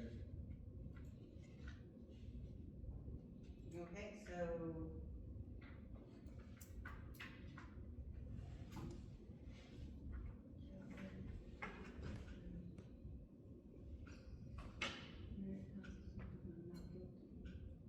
I just wanna make sure I'm in the same place as everyone else.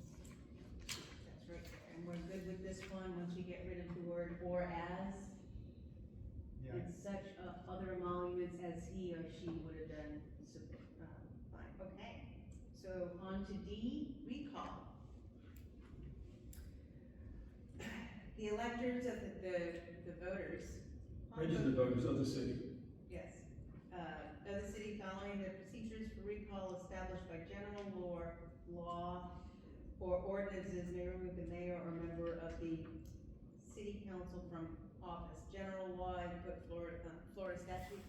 Yeah, I think, I have a question, I think, what is general on there? I think it should be Florida statutes. Okay. And did you say include registered? So the electors. Instead of electors, it should be registered voters of the city. Okay.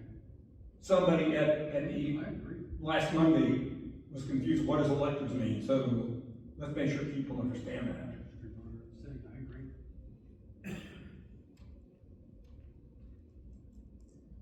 And the Florida statute's very clear on this, what the process is. So, any comments?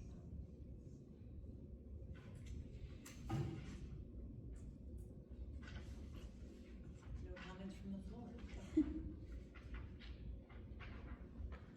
Okay. Filling of vacancies. You wanna take the comments from the floor first?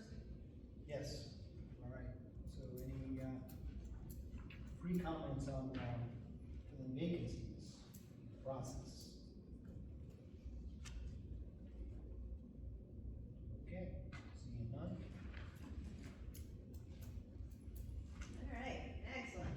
So here, the first part is the time that would be remaining in office. If for any reason other than recall, assuming the office of mayor, which is done by the vice mayor, a vacancy occurs in the office of any council seat within the first 2 years of a term, the office shall be filled with an appointment, by an appointment within 90 days following the vacancy by a majority of the vote.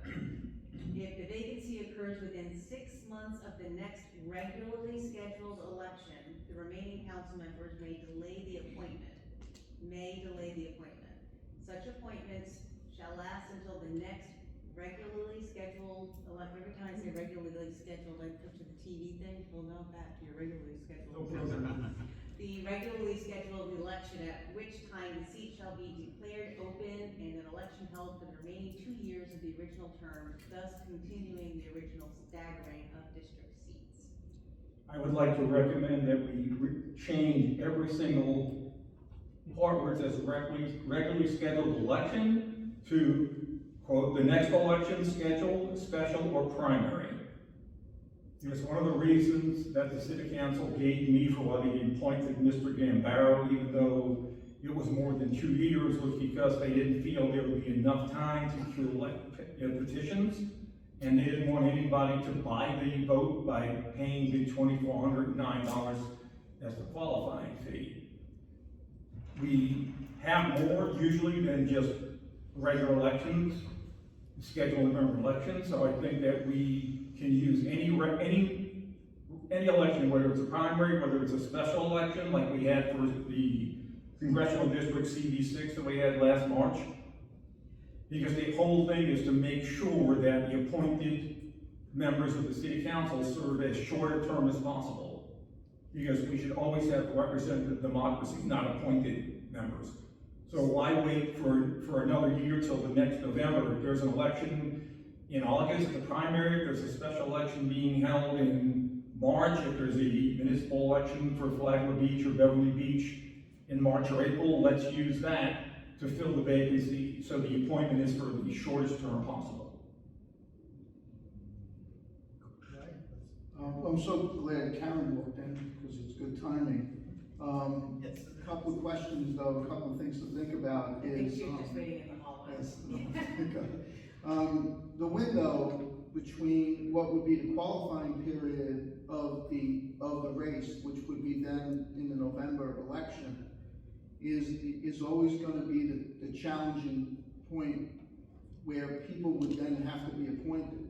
So I would like to see that if the vacancy happens before the qualifying period, that it would be only until the next, as Mr. Martin says, only until the next election, no matter what, okay? And that they waive those signatures and waive those fees or minimize the fees, so that this way here, the very next election, and that was the big question I had for Karen actually, is can you go on a primary or an election coming up? Like that's my point. Like where do you draw the line?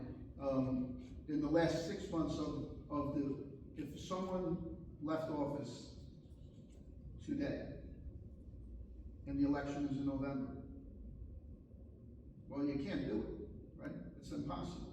So when's the next election? March for Bunnell and Flagler Beach and I think Beverly. Can we get that on that ballot? Is that something that can be done? And if it can be done, then you only appoint that short window. And that's where it ends the question of putting people on for 2 years. Or 3 or 4. The March election is the municipals, which the municipals pay for those elections. So if you try to go on the March election, I believe you would have to pay to run the election. If you go on a county election, one that's already scheduled, then you're hopping onto that already scheduled election, and then the city wouldn't have to necessarily pay for that. What do they usually cost for? Oh, that's a Katie question. That's Supervisor Lenhart question. And the reason why I say that is because we spent $30,000+ because of a lawsuit to defend an issue over that seat. So why not be definitive? And I think it has to be discussed a lot because why not make sure that if they have to pay to get it on the election, it's too bad. They gotta pay to put it on. If someone leaves office, passes away, or gets removed, and we have to have that seat. The seat should be voted by the people, not put on because the board can be sinister or the board can be honest. We need to take that question off the table and get that person, get that seat open for election. So that's what my point is. They need to go on the next election, as Mr. Martin says. Plain and simple. How do we accomplish that? Harry, I think, if I remember right, the special mayor election in 2021 cost the city about $135,000. That's 2021, but if you're looking at the budget for the city budget this fiscal year, $696 million, I don't think $150,000 is, it's minuscule compared to the big main budget. Yeah, bingo. I sort of like your language of coming up, I had the term in my head, next regularly scheduled election, be it primary, be it whatever coming up. I mean, we want to hold a special election, I guess we could, pay for it. But one of the things included in that retreat is the word I don't like in this is when it says may, the one when there's only 6 months left. It says may delay the appointment. I think that should be out, and shall delay the appointment. Yeah, I don't think they should be appointing anybody for 6 months out right then, just to have somebody on the board to establish themselves coming up for an election or any other. Mr. Chairman, I agree with Mr. Jones. Okay. So it seems to be a consensus of the may shall be shall. Yes. Back to the wording of the election, so change. I guess I'm done. Time's up. Now, we're gonna get our money's worth. Okay. Change the regularly scheduled, since regularly can be, there can be interpreted in different ways, to the next scheduled. So that thing. To the next now do you want it to next scheduled or just to the next election? Because now, Well, if it's okay. it's a scheduled election, it would be like, would that include like a special election? Because it's not like a regular. Part of the problem comes up is, Perry mentioned, is if you say the next scheduled election, Bunnell could be holding an election, we're not holding one, that wouldn't include the city, so you gotta have. You gotta be specific. Yeah, you gotta get that wording, so. No, It's the first election that comes up, whichever one it is, even if they gotta pay for it, you know. no, I'm reading Okay. this, I read this differently. It says that the said vacancy occurs within 6 months of the next regularly scheduled election. That is for, Mayor and council. mayor council, right? Okay, then if it's within that time frame, then the council can just not make an appointment, they would just go with 4 people, right? Right. Yes. That's not a point of contention, is it? No. Yeah, we changed may to shall. So if a vacancy opens up within 6 months, I'm sorry, 90 days, no appointment will be made. Can you repeat that? I'm sorry. If it's 6 months or less. I'm sorry, 6 months or less, the remaining council members shall delay the appointment. So you could go Or the next election. 6 months with a member or more, which is caught up in another, article of, not a full council.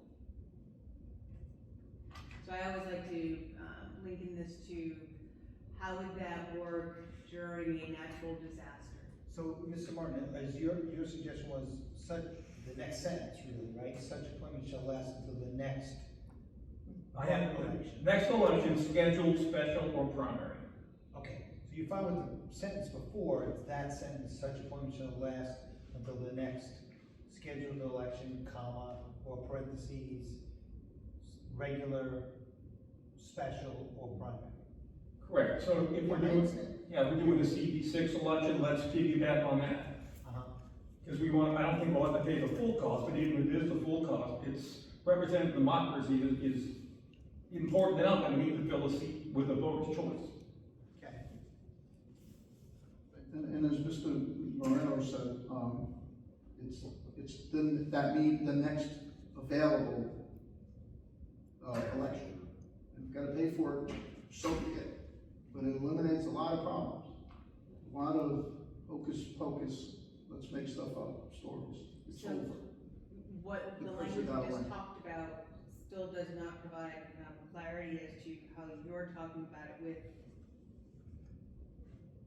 Well, So his term was the- available, Mr. Martin's term was the three, The special, regular, regular, special, or or primary. primary. Being specific Yeah, in the language. I think,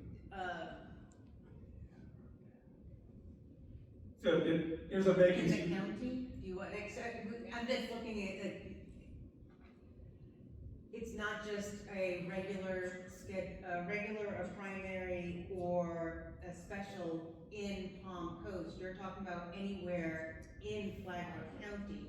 And that's why I want a little bit more specificity. So is it any, regular, special, or primary county election?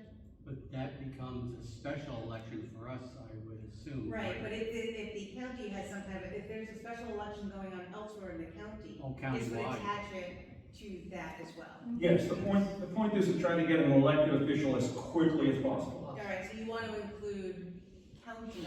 Yes. All Countywide. right.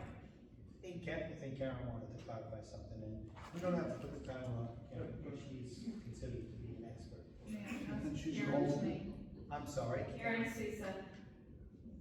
She's ex parte.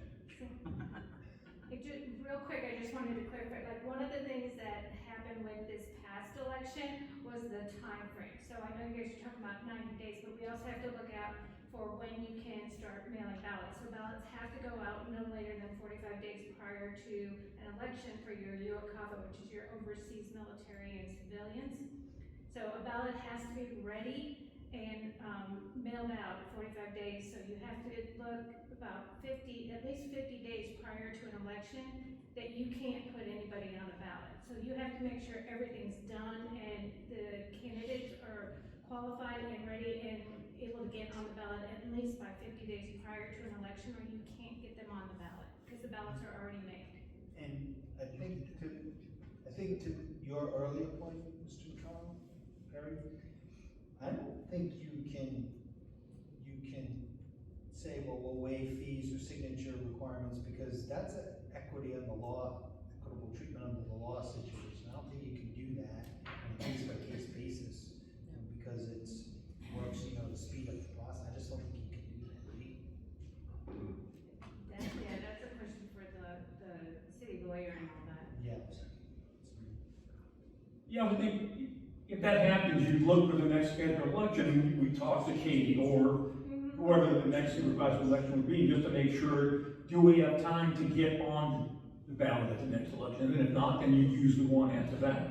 Isn't that what happened with the case of Mr. Gambaro? Because Katie just advised the council that it would be nearly impossible to be able to do all that in time? Yeah, with the time frame and trying to do get the petition option and then, we're paying the fee and qualifying the candidates and giving them time to, get everything they needed to qualify, there wasn't really enough time to be able to put them on the ballot. So then the next actually scheduled election for the county is not until, the primary, the August of 2026, which that seat is up for, I believe that's one that's up for, in that election anyway. So that's where the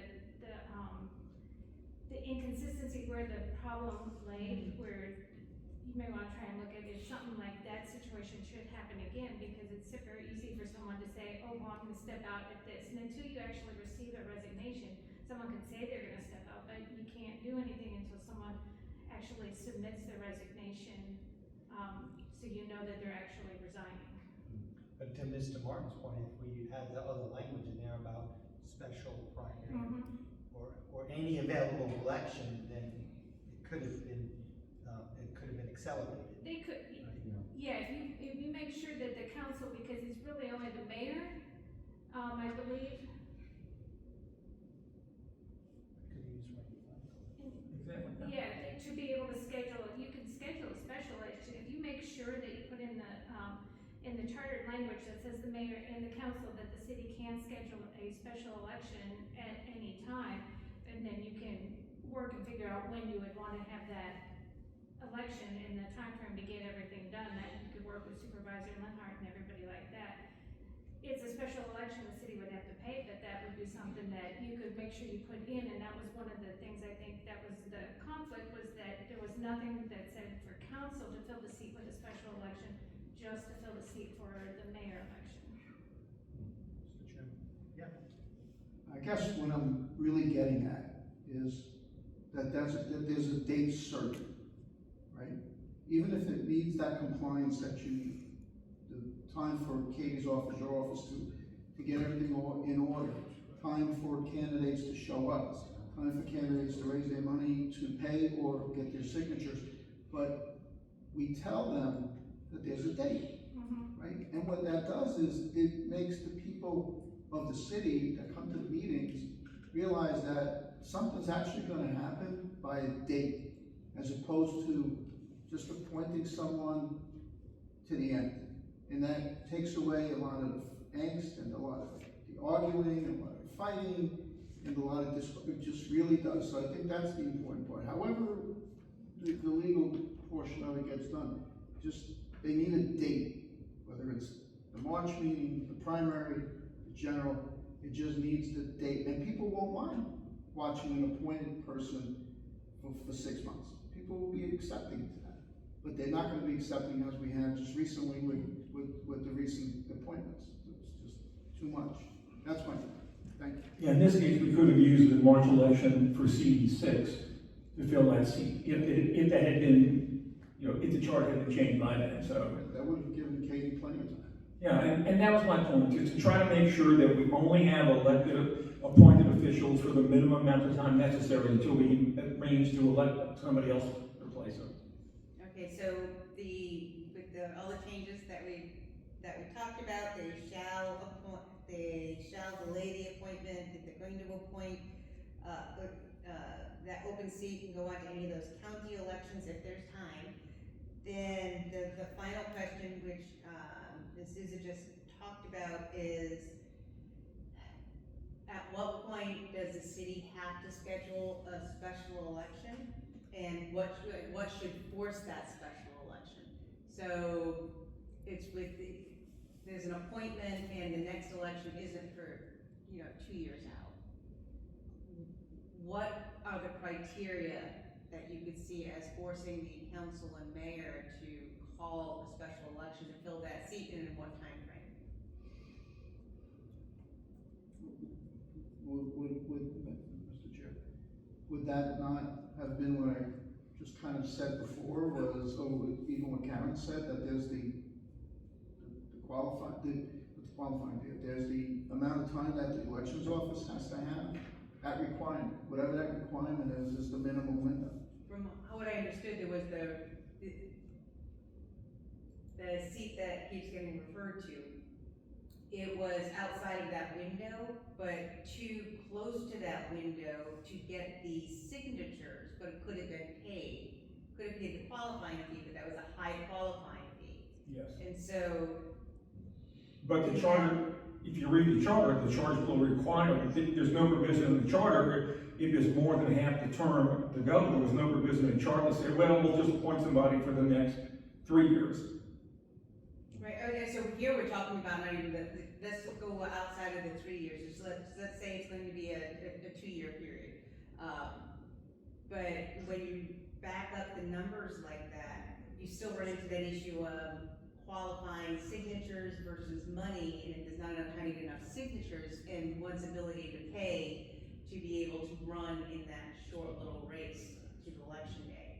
Well, that's why I said time certain. They just have to decide. The council should be able to say, it's going to be at the next election. If the window's too short, and that's the excuse that they get, then it cannot go any further than the next election. If it's March, then it's March. And so right there, that is the trigger that would force the paying for a special election. Yeah. Right. Right, that's what I'm trying to get at. What is the trigger where the council and mayor have to call a special election, which may cause a cost to the city? So if the council says it's not enough time, they're forced to go into the very next available election, as Mr. Martin said. The period, what she's saying is that there should be a trigger, if there's not another election scheduled, there should be a trigger to force the council to call a special election. And I would offer up, if there's not an available county election within the next 12 months, then the city shall schedule a special election. I agree. That's where the problem extends, because the next election could be a year or a year and a half down the road. So no, you take it to a point where a special election has to be made. Yes. Or like saying within 6 months, you have to set an election whether there is one or not. Whatever language. Yeah, I'll go along with within 6 months. An election that, if there's no available election within 6 months, then the city will have to call for special. You have to, Well, let me just ask Karen if that's, I just threw that out there. yeah, but you have to create a date certain, if it's 6 months, you have to create a date certain, it takes the pain for the voters away, it takes our, you know, it takes council from not getting beat up either, because they have a date, people will accept it. yeah, I know there's obviously, we got 50 days, before the election on the ballot lot, but we also have to account for the periods of qualifying and the periods for filing for active candidates and, So we did the mayor election, we found out in middle May, we had the election at the end of July. So that was plenty of time to be able to hold the mayor election, to get candidates signed up, petitions qualified, and then have the ballots go out, and then have the early voting and the election day. So that's what, 90 days. 90 days about, yeah. So I would offer up that if there is no regularly scheduled county election for the next 90 days, the city must call a special election. to fill the seat. I think you mean if there's no regularly scheduled election within 1 year, A year, the council must call a special election within 90 90 days. days. And pay for it. And, well, yeah, and if it's not a county election, then yes. Pay for it. Does that mean that it's actually 90 days that the election's gonna be, or they have to call the election and sometime after the 90 You have to hold an election within 90 days. Are we comfortable? Ms. Souza? Ms. Souza? I'm sorry. No, that's fine. No apology.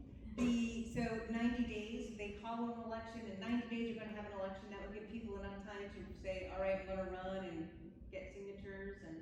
I would say we have done it in the past. I cannot say that is acceptable. Supervisor Lenhart would have to say that that would be good, but, you guys can run it by her and double check, since we're just making suggestions right now and not making final decisions. Right. And then she can let you know if that's acceptable or if we need to extend it out.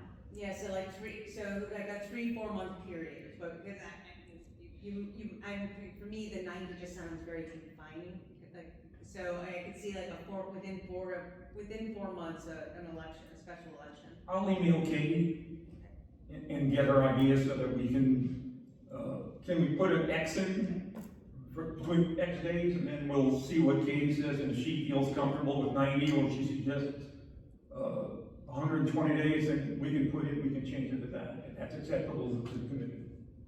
Okay, as long as you just share the email so we all can see it. No, after when you get it back. Yeah. Of course, yeah. Yeah, just make sure you send any emails through the clerk's office to share. Yeah. Okay, look at this, right? We're getting somewhere. Are we happy with that now? With they shall delay it, and then if there's no election, if there's no election within 1 year, mayor and council must schedule a special election within X amount of times to fill that seat. Yes.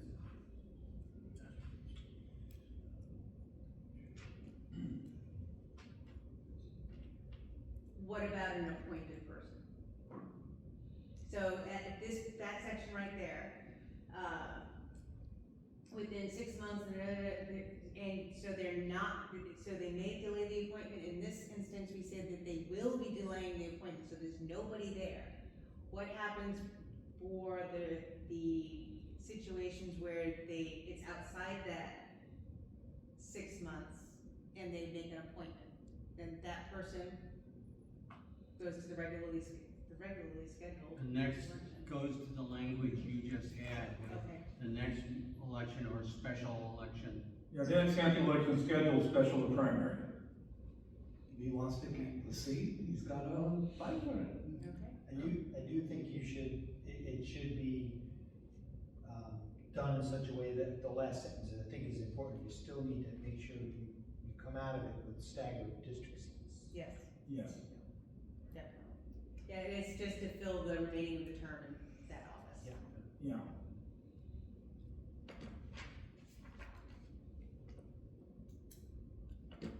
Second part of filling vacancies.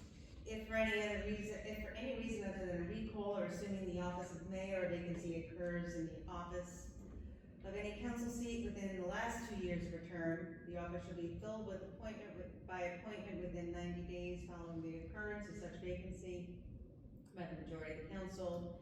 If the vacancy occurs within 6 months of the next regularly scheduled, do you want me to just mirror this? Yes. Mirror.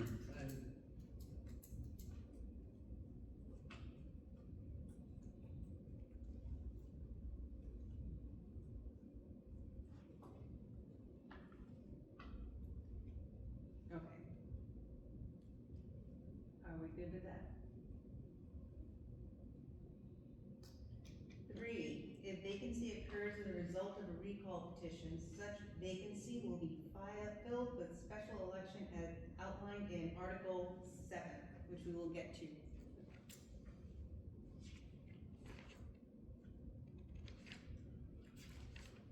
The key point there is recall's gonna trigger a special election. Yes.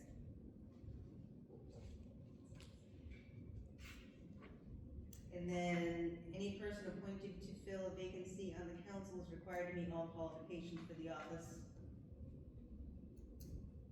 Yeah, except for the position, Right. obviously. Okay, so we're gonna move on to council meetings. Well, let's, But let's get, see if we have, public comment on this section here. Sections. Article 4. Can you go back to the other screen? One prior to that. So the 90 days. So the 90 days following the occurrence, that right there, I think is a long time for them to go without an appointed position.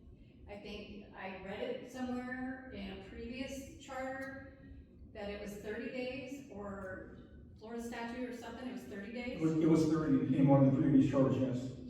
Yes. So I would think that maybe going back to that would be good, or even 60 days, because 90 days is awful long. And then the 6 months may delay till the next, that's 6 months is a long time to go without somebody, or, so I would say, let's change that 6 months to 3 months, because that will give you plenty of time, at 90 days before an election, for people to get their ducks in a row. So I would say 30 to 60 days, but to replace the 90 and 30 days to, 3 months, I'm sorry, to replace the 6 months. Makes sense? Mm-hmm. Yeah, thank you. No, earlier you guys talked about, making a flat fee for filings and stuff down the road, which will be very good. But I know last year, in the event that, they had to go to the election, the city waived the fees for those people. I know, I was there. And, you know, from Mr. Gambaro and Mr. Boyer and Mr. Shank, you know, all those people, they didn't have to pay a fee to move on, so, it can be done, you know, but with what you're thinking about doing is gonna alleviate a big problem with that anyway, because the fees are outlandish. Thank you. And it's fee or petition, and I think when it says in the language about waiving the petition, it also means fees.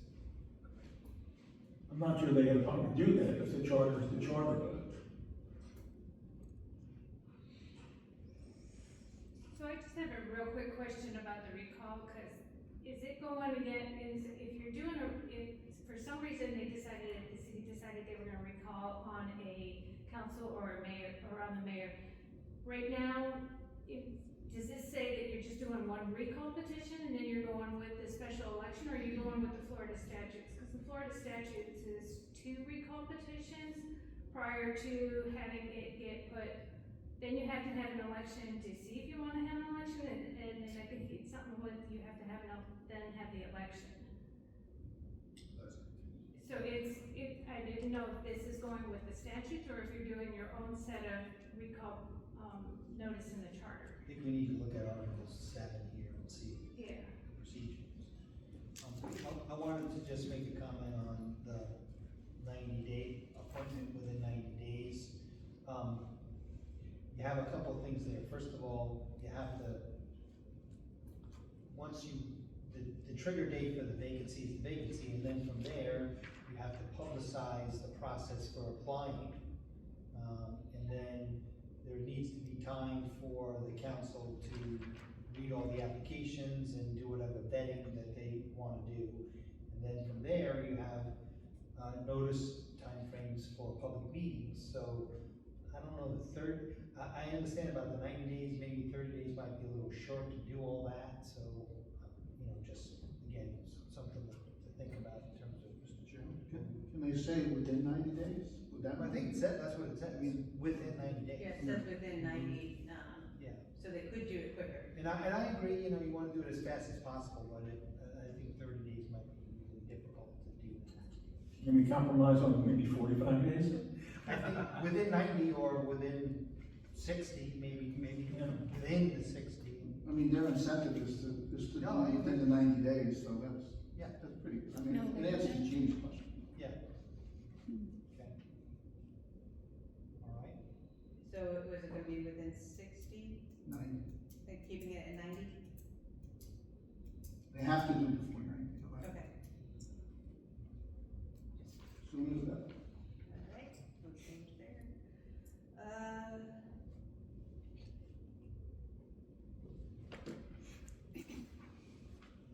Anybody wanna have, so the next section we're gonna be talking about is city council meetings, organizational meetings, quorum, special meetings.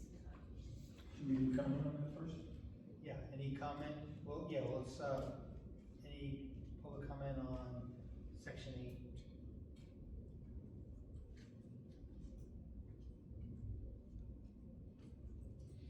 Okay, so we'll go through it and then if we have open up comment.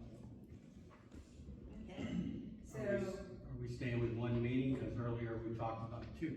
no, Let's that's, go. okay, so that's it. Do you wanna match the number of meetings with practice? That said, you put 2 in there, even if the second meeting is not needed, they have to have a second meeting. I have an offering, the changes, says the council shall meet regularly each month with 2 business meetings. At least 1 meeting shall be held starting at 6 p.m. and with as many workshops as the council finds necessary. Right, but at that point, you'd be locking them into that. But they've been doing 2 meetings ever since, I think, 2019, But 2018. into the future, that will be, that they're locked in, they have to do 2 meetings, 1 at 6 p.m. And they should. There's enough business coming before the city that I do not believe 1 meeting a month with everything that's going on in the city is ever gonna be efficacious. Does everybody agree with that? So you're saying they must have 2 meetings a month, one of which must be at 6 p.m. Yes. Yes, I mean, I've heard a lot of 2 people. business meetings, not the workshops. Right. I've heard people complain because they can't get to the 9 a.m. meetings. Frankly, I'm not sure that the vote shouldn't be at 6 o'clock, because the meeting should be to the convenience of the public, not to the convenience of the officials. But I offer it up as a compromise, at least 1 at 6 p.m. We can certainly discuss whether we think both should be. I know the council, the county commission holds their meetings at 5 p.m. I think all the time. Yeah, it's just, I go back to the language here, I would say, I agree with the two per month. I just think the times and places, as it says, maybe, would be prescribed by ordinance. I think that's where you do that, the times and places. And in the ordinance, you have it, that one has to be 6 p.m. But in the charter, I wouldn't box in to the time, I would box into twice a month. I think that's important. Yeah, what I'm worried about is when they do a 9 o'clock meeting, it cuts a lot of people out. No, but you can have it, you can pass an ordinance, you can write an ordinance that says that one has of the meeting, you know. But then, yeah, but then it leaves it up to the council to do that rather than making it convenient for the citizens. If I, But on the flip side, the council still has to answer to the citizens, and if the citizens can't go to the meeting and they want night meetings, We can get rid of the council. they get rid of the council. We'll let them know. But you have to wait at least 2 years, if not 4, depending on how many majority want the other morning meetings. I mean, I can understand why, because they're having longer meetings and they're over. You know, when you start at 6 p.m., they're likely to get out by 10. Did you not hear about the Jacksonville City Council budget meeting? Started at 4, ended at 3:30 in the morning? Yeah, or 3:30. Yeah, But so they like on Highway paused, Road. they paused it somewhere during the time to have a break. See, that's an example, like, the county commission had that problem years ago when they passed an ordinance that says no meeting. It has to be, it can be, not adjourned, Postponed. no, Continued? continued, past midnight, can't go past midnight. Mhm. Anyway, But then the consequence of that is you're not getting all the business done that might need to get done. understand, but it's by ordinance, but it's not in the charter. Exactly. But, again, this is my, good. well, I'm agreeing with Mr. O'Brien that it should be really ordinance, and one meeting should box them in on the charter. And the 6 o'clock meeting, I think, is very important, because I could never make a 9 o'clock. So that's just me, but Can I have clarity there? So you should box them in for one meeting, a month at 6 o'clock on the charter, and all the other meetings would be done by ordinance. Did I make it? do you want to do 6 o'clock or evening? What if they decide that, it's a heavy agenda, no, you better start at 4? A lot of people aren't available at 4 o'clock. So, I mean, I would say no earlier than 5 o'clock. If they start an hour early, they might be finished an hour early. I just pick 6, because that's their currently meeting now. Right, what I'm trying to get at here is what is the intent? And the intent is for more citizens participation. So it's not that it has to be at 6. So how can you phrase that? You still have some flexibility? Because if it's in the charter that it has to start at 6, it has to start at 6, even if the agenda itself is 5 pages long. You're convincing me, as the chair said, by ordinance, and I agree, I'd like to lock them in tight, but maybe part of our job, just thinking out loud, gentlemen, audience, that we do leave it, but recommend to them that they must hold or should hold a meeting either once a month or every 2 months at 6 o'clock or something, but boy, you start locking it in, charter locks it tight, and that gets, It's highly. and I agree, I think they should make it more available, but, as the doctor said, I've been involved in a county, and all our meetings started at 9 o'clock in the morning, and as, my compatriot here said, they decided that, where I was from, that no meeting would go after midnight, period, bam, it's over, and continue, but that was a county, that was a huge county, and do you do that, do we need that here in the city? We're talking about a county of 1 million people, so. If I may, I mean, you have to have some fluidity to it. I mean, things are changing, we're growing, we're constantly growing. So we're calling it in the evening, and what's the evening? Is the evening considered 5 p.m.? If that's the evening, that's the evening. And if they need to move it, within a time frame of an hour, it doesn't make any difference. But they should have some flexibilities, because we don't know the makeup. 20 years ago, it was a retirement community, right? And when I moved here, and then now it's become a working group, a community and a retirement community. So the different times need to be fluid according according to what council really needs for the people. We need to get the people involved. And if it's changing a time or something, we probably really should consider how they should be locked. I mean, we really do. Can you read your suggested wording again, Mr. Martin? Sure. The council shall meet regularly each month with 2 business meetings. At least one meeting shall be held starting at 6 p.m. and with as many workshops as the council finds necessary.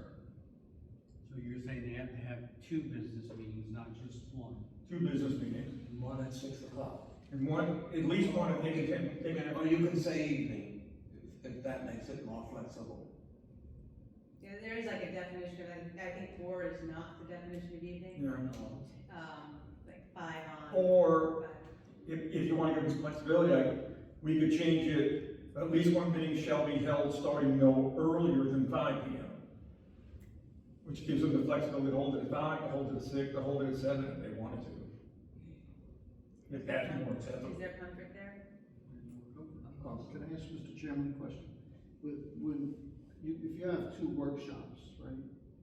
No, 2 business meetings, can a workshop be included in a business meeting, or is that not common? No, because you can't vote on anything in the workshop except to adjourn. But you could hold a workshop the same night. Yeah, you can hold before or after. There wouldn't anything stop you.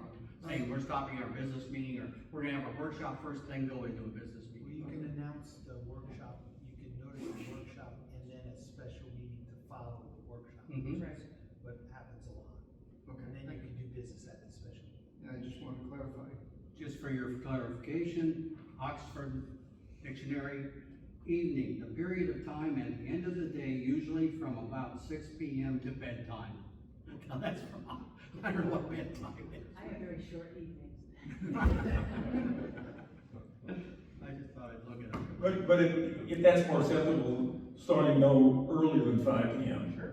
I like that. Yeah, I like that. Because I think that also gives the, a person who, you know, they get off at 5, and even though the council may have started and looked at something, the agenda, they will have a place later on in the agenda to say, hey, look, I know you discussed this, but here's my 2 cents that I wish you would have considered it, or have reconsidered. All right, so this would be under the organizational meeting? Yes, in section 8. Oh, I'm sorry, yes. So the organizational meeting, first meeting following the general city election, you're happy with that? Yes? Okay. Quorum. Majority of council, Mr. Martin asked, add additional members, I wasn't sure we were done with that. Yeah, I wanted a sentence at the end of it, because there are, and I've seen this in other charters, is the reason I've added it, because if something were to happen, if we were to get a devastating hurricane and we lose power and a lot of people would leave and perhaps the power's not coming, they can't come back, well, the city still has bills to pay, they still have things that, they have to decide on. So if they only had, say, 3 people remaining in the city and one of them couldn't make it, you wouldn't have a quorum. So my idea is it's some type of emergency situation where the membership is reduced to less than a quorum, then the remaining members by majority vote shall appoint additional members to the extent permitted or required by the charter. Just so you have a quorum and you can actually continue to do city business. Okay, so, I understand the rationale there, but you definitely have to put in emergency situation. I'll do declare. And then you also have to think about how long, then you also have to add language for how long they get to sit in those positions. Yes. So like, this is going to add a whole bunch of stuff. Yeah, I didn't want to spell it all out, because it does need clarification and explanation, because these people shouldn't serve until, any longer than the regular voting members come back and are available.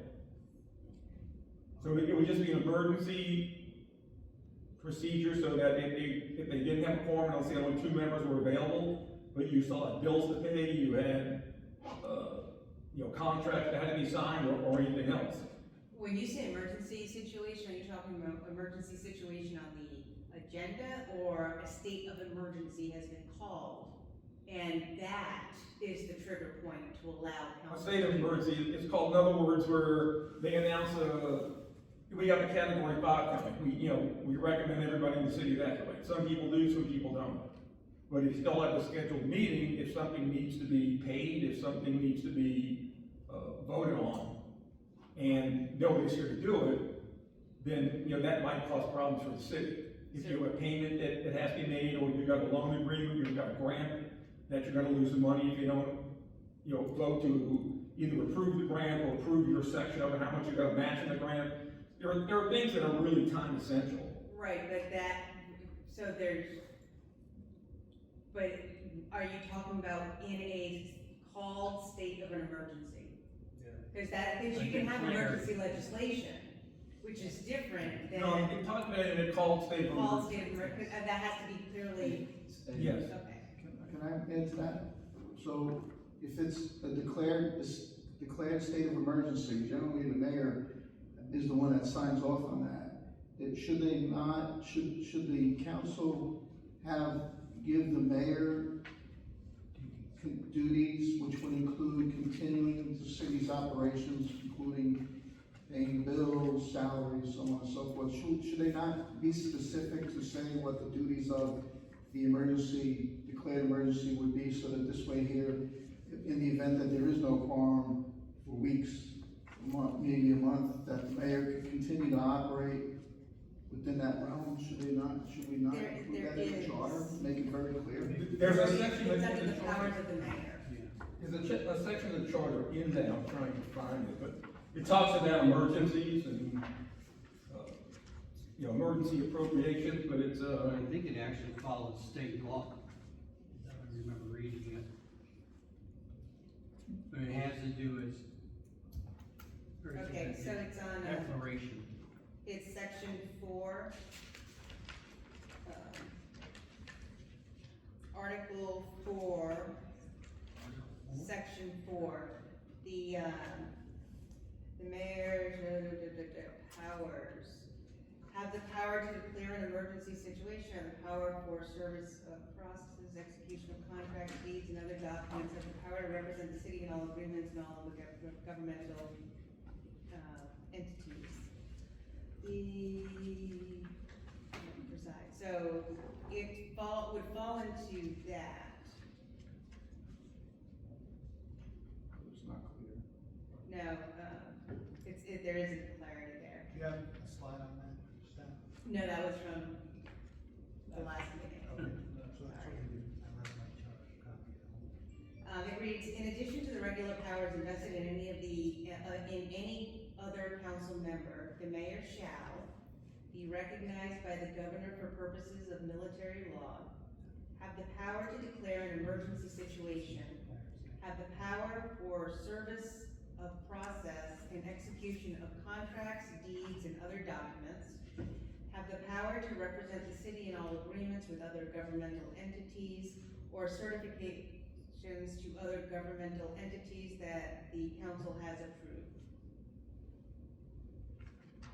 But it doesn't cover the quorum question. No, it takes it away, it puts it in as an executive power. This is doing. You're right, and this one, and also, it's not clear in, the power of the mayor in the state of emergency, other than martial law and stuff, but not with regard to the administrative duties. So we just need to add it. With that explicit piece of, administrative duties in the state of emergency. I have actually have a subsection, section 8, subsection F, about emergency ordinances. Which we This is have not. different than emergency ordinances. This is a state of emergency. This is declaration of the state of emergency. Right, it So if just, we that have emergency ordinances fall under. If we have a hurricane, there's nobody around, except some staff probably, you still got things that you have to accomplish. Probably paying bills is gonna be down the line because nobody's gonna be taking them, but there's gonna be things they're gonna have to enact and do. And I'm wondering, the old administrative side of me is wondering if there should be something that brings the mayor and administrator or manager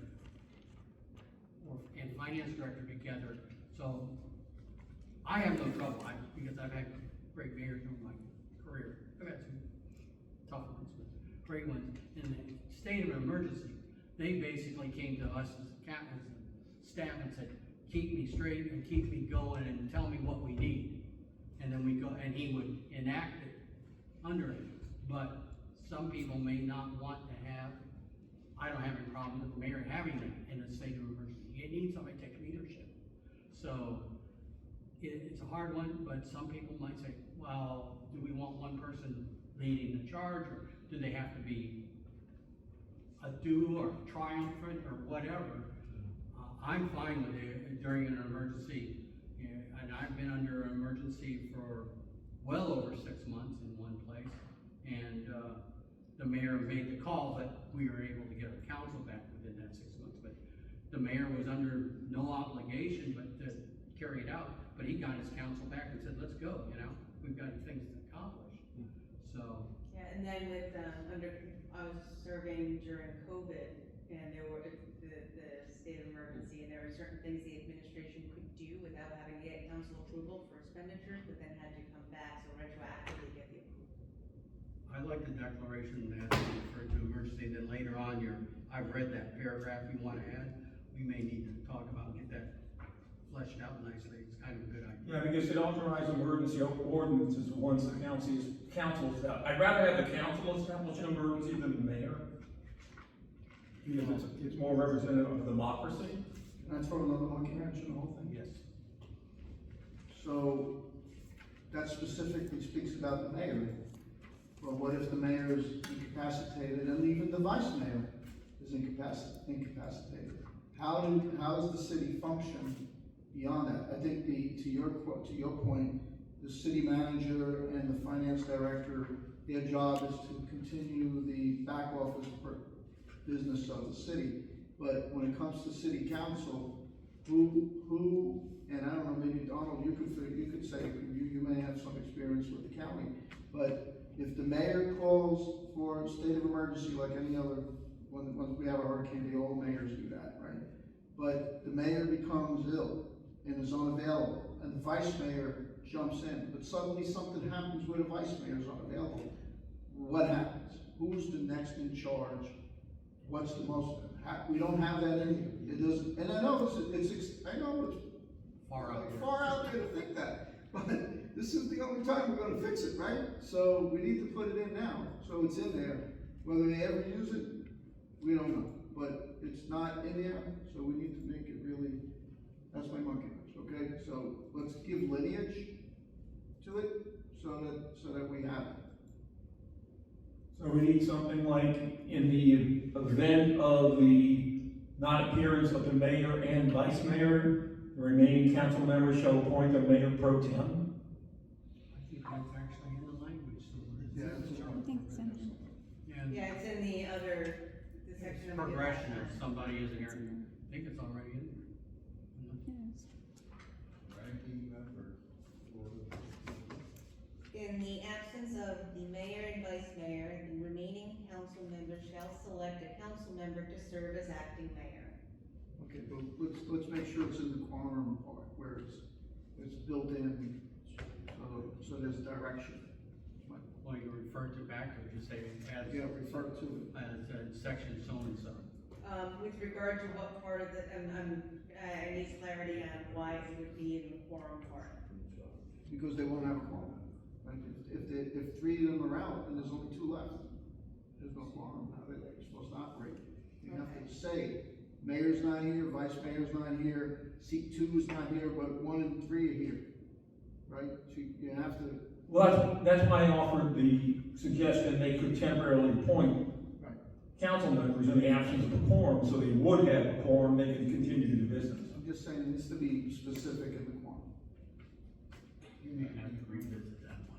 Yeah, maybe in the parking lot. Yeah, put it in the parking lot.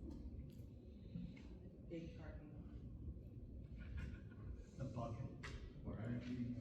Okay,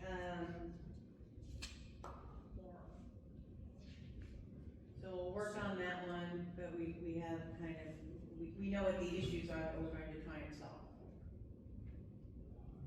Then special meetings. Special meetings may be held at the call of the mayor or in the absence of the mayor, the call of the vice mayor, special mayor. Special meetings may also be called upon the request of a majority of council members. The city clerk shall provide not less than 24 hours prior notice of the meeting to the public unless a declared emergency situation exists. Have you looked at trying to figure out what you and I talked about was the notification to people? In this day and age of this, and like, I'm old school, I'm an old person. We used to have Smoke signals? smoke signals. We used to actually, not too long ago, 12 years ago, I served in another municipality that they still had to be posted on the bulletin board outside the city hall. I just worked with the city, it's still on the bulletin board. See, and in a generally accepted publication. So I don't know where we put that, if we put it in here or put it early on where you and I discussed it. But I'm really concerned about that because someone on this committee pointed out to me that you have to know where to go to get notified. Of course, maybe that's us as citizens not knowing where to go notify, you know, not having it or understanding it. And that's something we need to maybe ask the administration to publicize either in a utility bill or something. This is where you get your information. I think that needs to be spelled out in the charter. That needs to be posted literally, and whatever generally accepted publication as adopted by the mayor and council. Some of that is set in state statute. Yeah, I know that. So the minimum is. Yeah, minimum. They just changed the state statute to include, sorry. This past election, they changed the state statute to include your websites, to be able to put it on the, on like, especially with the elections office, when we have to have a, change a date or change any, because we have to publicize everything, it used to be in the local paper. But now you can put it on the supervisor of elections website in order to list a change or list a, meeting, as well as, because trying to get it into a paper in some locations, it's hard to do within the 24 hours. Some places they don't exist. Yeah. But there is something in the statute, it's under what I think some of the canvassing board information, which you can look that up. I'm not 100% sure where, off the top of my head. Mr. Chair, I realize that we're under special meetings, but this is a point that he's brought up, I think you've all brought up. One thing is, why aren't we filling the seats? Is it because they're not interested, or they're not really getting the notice when the meeting's being held and where? Now, I was at a luncheon today with about 12 people, and one that I know very well that keeps up with things going on, looked at me and said, Patrick, when's your next charter meeting? I said, tonight at 6 o'clock. And he said, really? And I went, yeah. Now that's a person who keeps up on stuff. And I think the problem is the citizenry, and it's, I don't know, staff or it's the mayor and council, but somebody needs to send up the Goodyear blimp and say, City of Palm Coast, this is where you get your information. And then we need to put it in the charter that it's published, posted, and I still go for the old post, on the bulletin board at City Hall, whatever that bulletin board may be, and then the acceptable, adopted, general Florida statute publication, okay? I don't know how you all feel about that, but It's a problem sticking everybody's point. dealing with now, I know. because there's just no one place to get information. The city does do a Friday email blast if they have your email, and it was listed on that. And It was. it's on the city website, but it's also listed in the email blast. I have no idea what percentage of citizens give their emails to the city, so, you know, if they don't get that, I'm not sure how else you would reach out to them except spending the money to send out a mailer. Oh, I agree, I just think that somehow we need to establish, and it's a communication issue, as the doctors pointed to. It's a communication issue to say, when you sign, I know you get a packet when you sign up for your utilities. So somehow we've got to get the word out. You're Mr. having Chair, to- that's the point I was going to. The city utility company, they have everybody's email. Because that's how you sign on to pay the bill. If you don't put your email there, you're not going to pay the bill. So they have it. We just need to put a language that helps the city get it out more. There are some state regulations on government's use of emails like that, so you have to be very careful. You can't just do these blasts out. There are certain criteria that you have to follow. That's a state law. Can I go back to this section C? I would offer a strike of the whole first sentence. Special meetings may be held at the call of the mayor or in the absence of the mayor at the call of the vice mayor. I would strike I recommend striking that sentence. I think the meeting should only be called by a majority of the council members.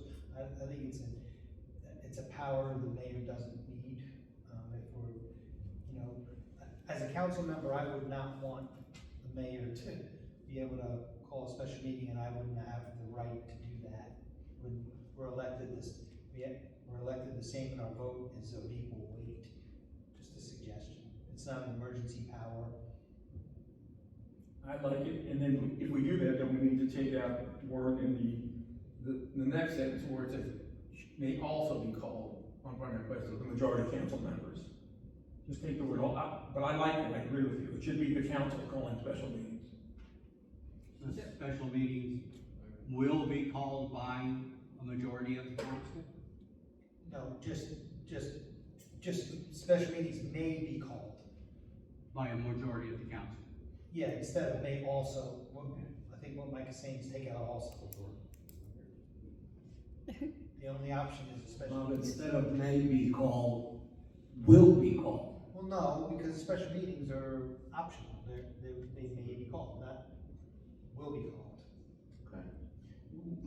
May I ask a question? Yeah. What about in the event of an emergency and the mayor has to call a meeting? Well, that's what it, No, I know, I see that, but it's just saying that unless it's a declared emergency, that the clerk could send notice out, but are we at least gonna clarify that the meeting of the mayor, so you should have some control management of the situation and clarity.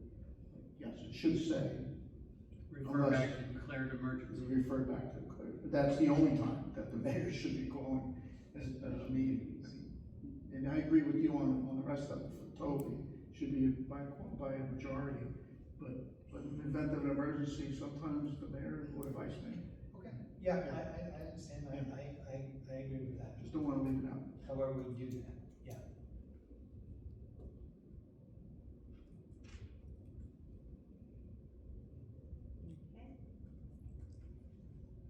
Okay. And the rest of the language is okay? 24 hours prior notice?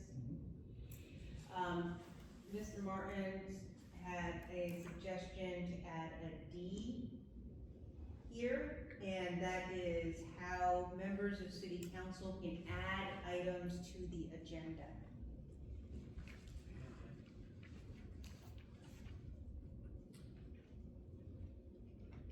Could you repeat that, please? There's no D here, but Mr. Martin suggested adding a D.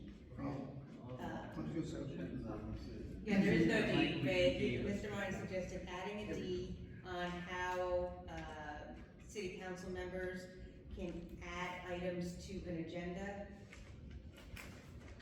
Okay. Right, and I can read it, but that should be on the papers that I gave you 2 weeks ago. Yeah. Mike, what page is it? Page 9, can I just say something real quick? sure. no walk-on agenda, period. No walk-on agendas. They should not be able to just say, I want this added to the agenda because there's no time for research, there's no time for discussion. It surprises the people in the audience, it surprises the staff. Just because somebody's on a tear about something, they want to bring it up. No walk-on agenda. Can go on the next agenda, but no walk-on agendas. Unless it's voted by majority of the council to accept. Let's say there's something very important that they need, and that then the city manager wants to ask for a walk-on agenda, but not just because. And that's what I try to codify. So it says, all matters that come before the city council for consideration shall be specific items on a city council agenda, except for emergency issues or critical issues that arise after the agenda is distributed. If a council member desires to have an item on the city council regular meeting agenda, the council member shall submit the request for their agenda items to be included in the city council regular meeting to the city clerk not less than 7 days prior to the meeting. The council member shall submit supporting documentation related to the specific agenda item with the request, so as to allow time for the council to evaluate the agenda item at the council meeting. Each member of the city council may submit up to 2 agenda items to the city clerk for each regular scheduled meeting agenda. The city council shall not consider items that are presented by city council members that are not submitted according to this section. There shall be an exception for city council items that are found to be an emergency by affirmative vote of no less than 4 members of the city council, and the emergency specifically relates to the public's health, safety, or welfare. In order to find the matter as an emergency under this section, the council shall specifically declare the nature of the emergency. Well said. Well, okay, so there's pros and cons to this. The council member has more control over the agenda and the agenda setting. A 7-day time period to get it to the clerk does not allow for an analysis of the situation. So how much it would cost, if this were to pass, how much would it cost? What would be the impact on the staff, on the citizens?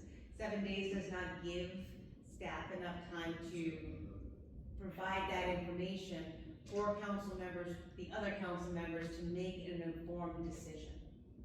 And well, first of all, if they're doing ordinance, it needs two approvals, 2 separate readings, 2 separate meetings. There's no reason that the council cannot table something once it's been introduced on the agenda, so that the city staff can go ahead and bring those, determine how much will it cost, what will be involved, how many employees will have to be involved in it. So there's no reason they have to pass it or approve it on that first meeting where somebody introduces it. Yeah, I guess, but how I'm looking at it is more from an administrative standpoint. What would happen if council just keeps approving these without looking at the implications, the long-term implications, or if it fits within the budget that's already allocated and approved for each department, depending on what, and again, it depends on what the ordinance is.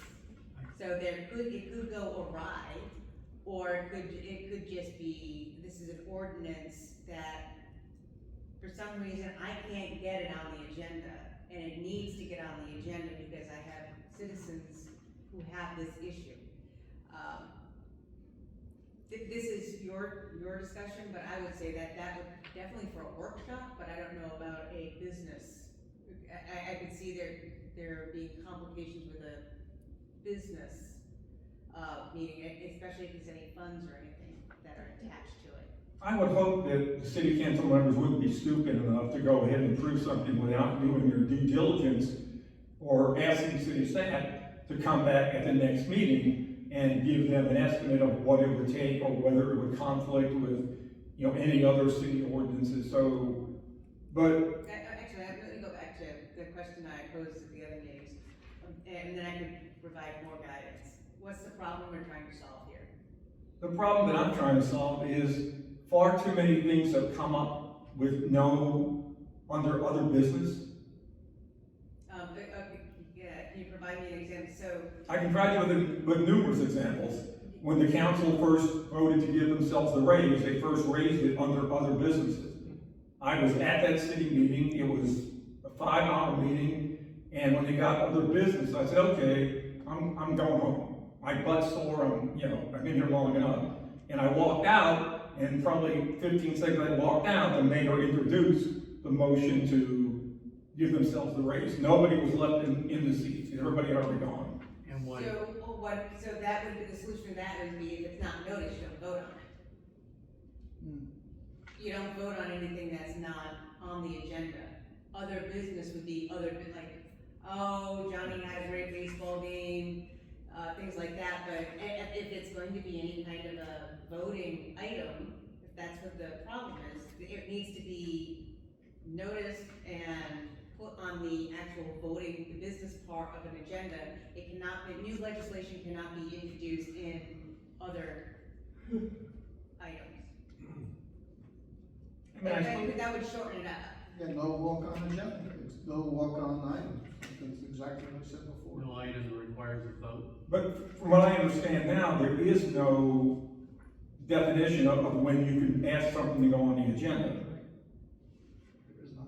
So anybody could put anything on the, anything agenda they want. I'm just trying to codify it to at least give people a week's time, 7 days worth of time to look at something. So, I agree with you, Mike. I'm wondering, like, so if you took just your first 2 sentences, or let's see, all matters that come before the city council for consideration shall be specific items on a city council agenda, except for emergency issues. Period. Right? I mean, the rest of it, I understand what you're trying to get to on all of this stuff. Maybe that could be ordinance, but in terms of charter itself, that locks them into not being able to conduct any business unless it's a specific item on the agenda. That's what you want, correct? Right, yes. Yeah. I just think all this other stuff, it'd be super difficult to be able to print that and explain that and have that part of on a ballot, but I think your overall objective of having it being a specific agenda item, and if it's not, you can't conduct business on it, I would agree to put that in the charter. Okay, yeah. Makes sense. Yeah. I'm just trying to set some kind of standard where if somebody wants to put something in agenda, you've got to do it at least a week in advance and try to give people the opportunity to read it and try to research it. So if you're going to vote on something, you really need to have the understanding of what it is. What about if you said in accordance with, public notice, law, or state of Florida public notice law, which I always get confused what that is in terms of how far in advance you have to publish an agenda and notice. Yeah, I'm not sure about that either. But yeah, I would be okay to, Right, because a lot of this other detail would be great in a council manual. This is best practice. If you want to get something on the agenda, you need it this many days beforehand and all that, but not in a charter. I think that if the problem is in other business, they're voting in stuff that nobody knew that they were going to be voting on, that's a problem. And it's happened more times than I care to count. But so that first section. it happens a lot. That first section closes that up. I mean, that's like the thing that happens all around the state where, someone gets an agenda added to terminate the contract with the city manager or the county administrator. It's not on the agenda, but it gets voted on. So. We have 5 minutes. Yeah, I was gonna say. Do you wanna do so I have noted where we ended, so that we ended with the adding of the D. This is an add, but Mr. Martin also has an addition of a E, an F, an E and an F, so I'll start the next meeting at E and F. Are we okay with that? Do you have agreement? So they'll be just, Where? on his, City record. No. on Mr. Martin's suggestions. Oh, yeah. So it's on page 9. Okay.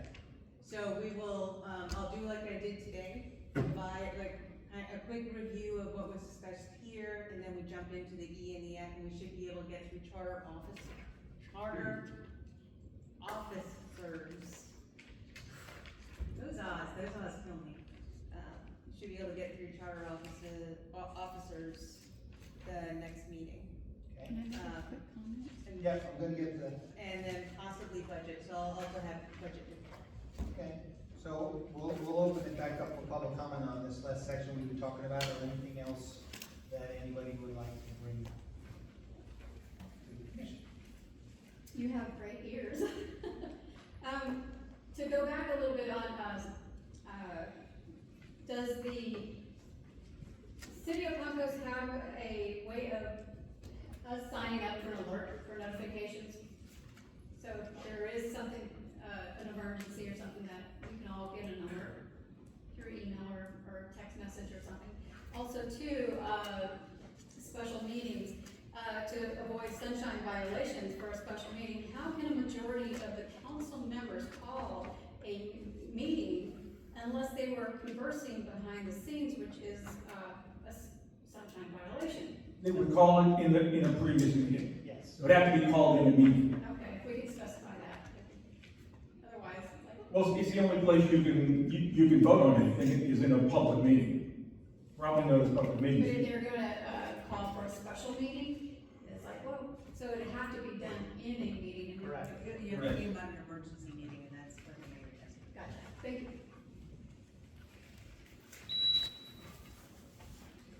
When you were talking about, mayor and vice mayor not being available, if you're worried about appointing someone, just say, the mayor and vice mayor is not present, the ranking member would be in charge. It's simple, just like in Congress. Just pointing that out. Anyone else? If not, any last words or comments from anyone on the commission? I think I want to say something.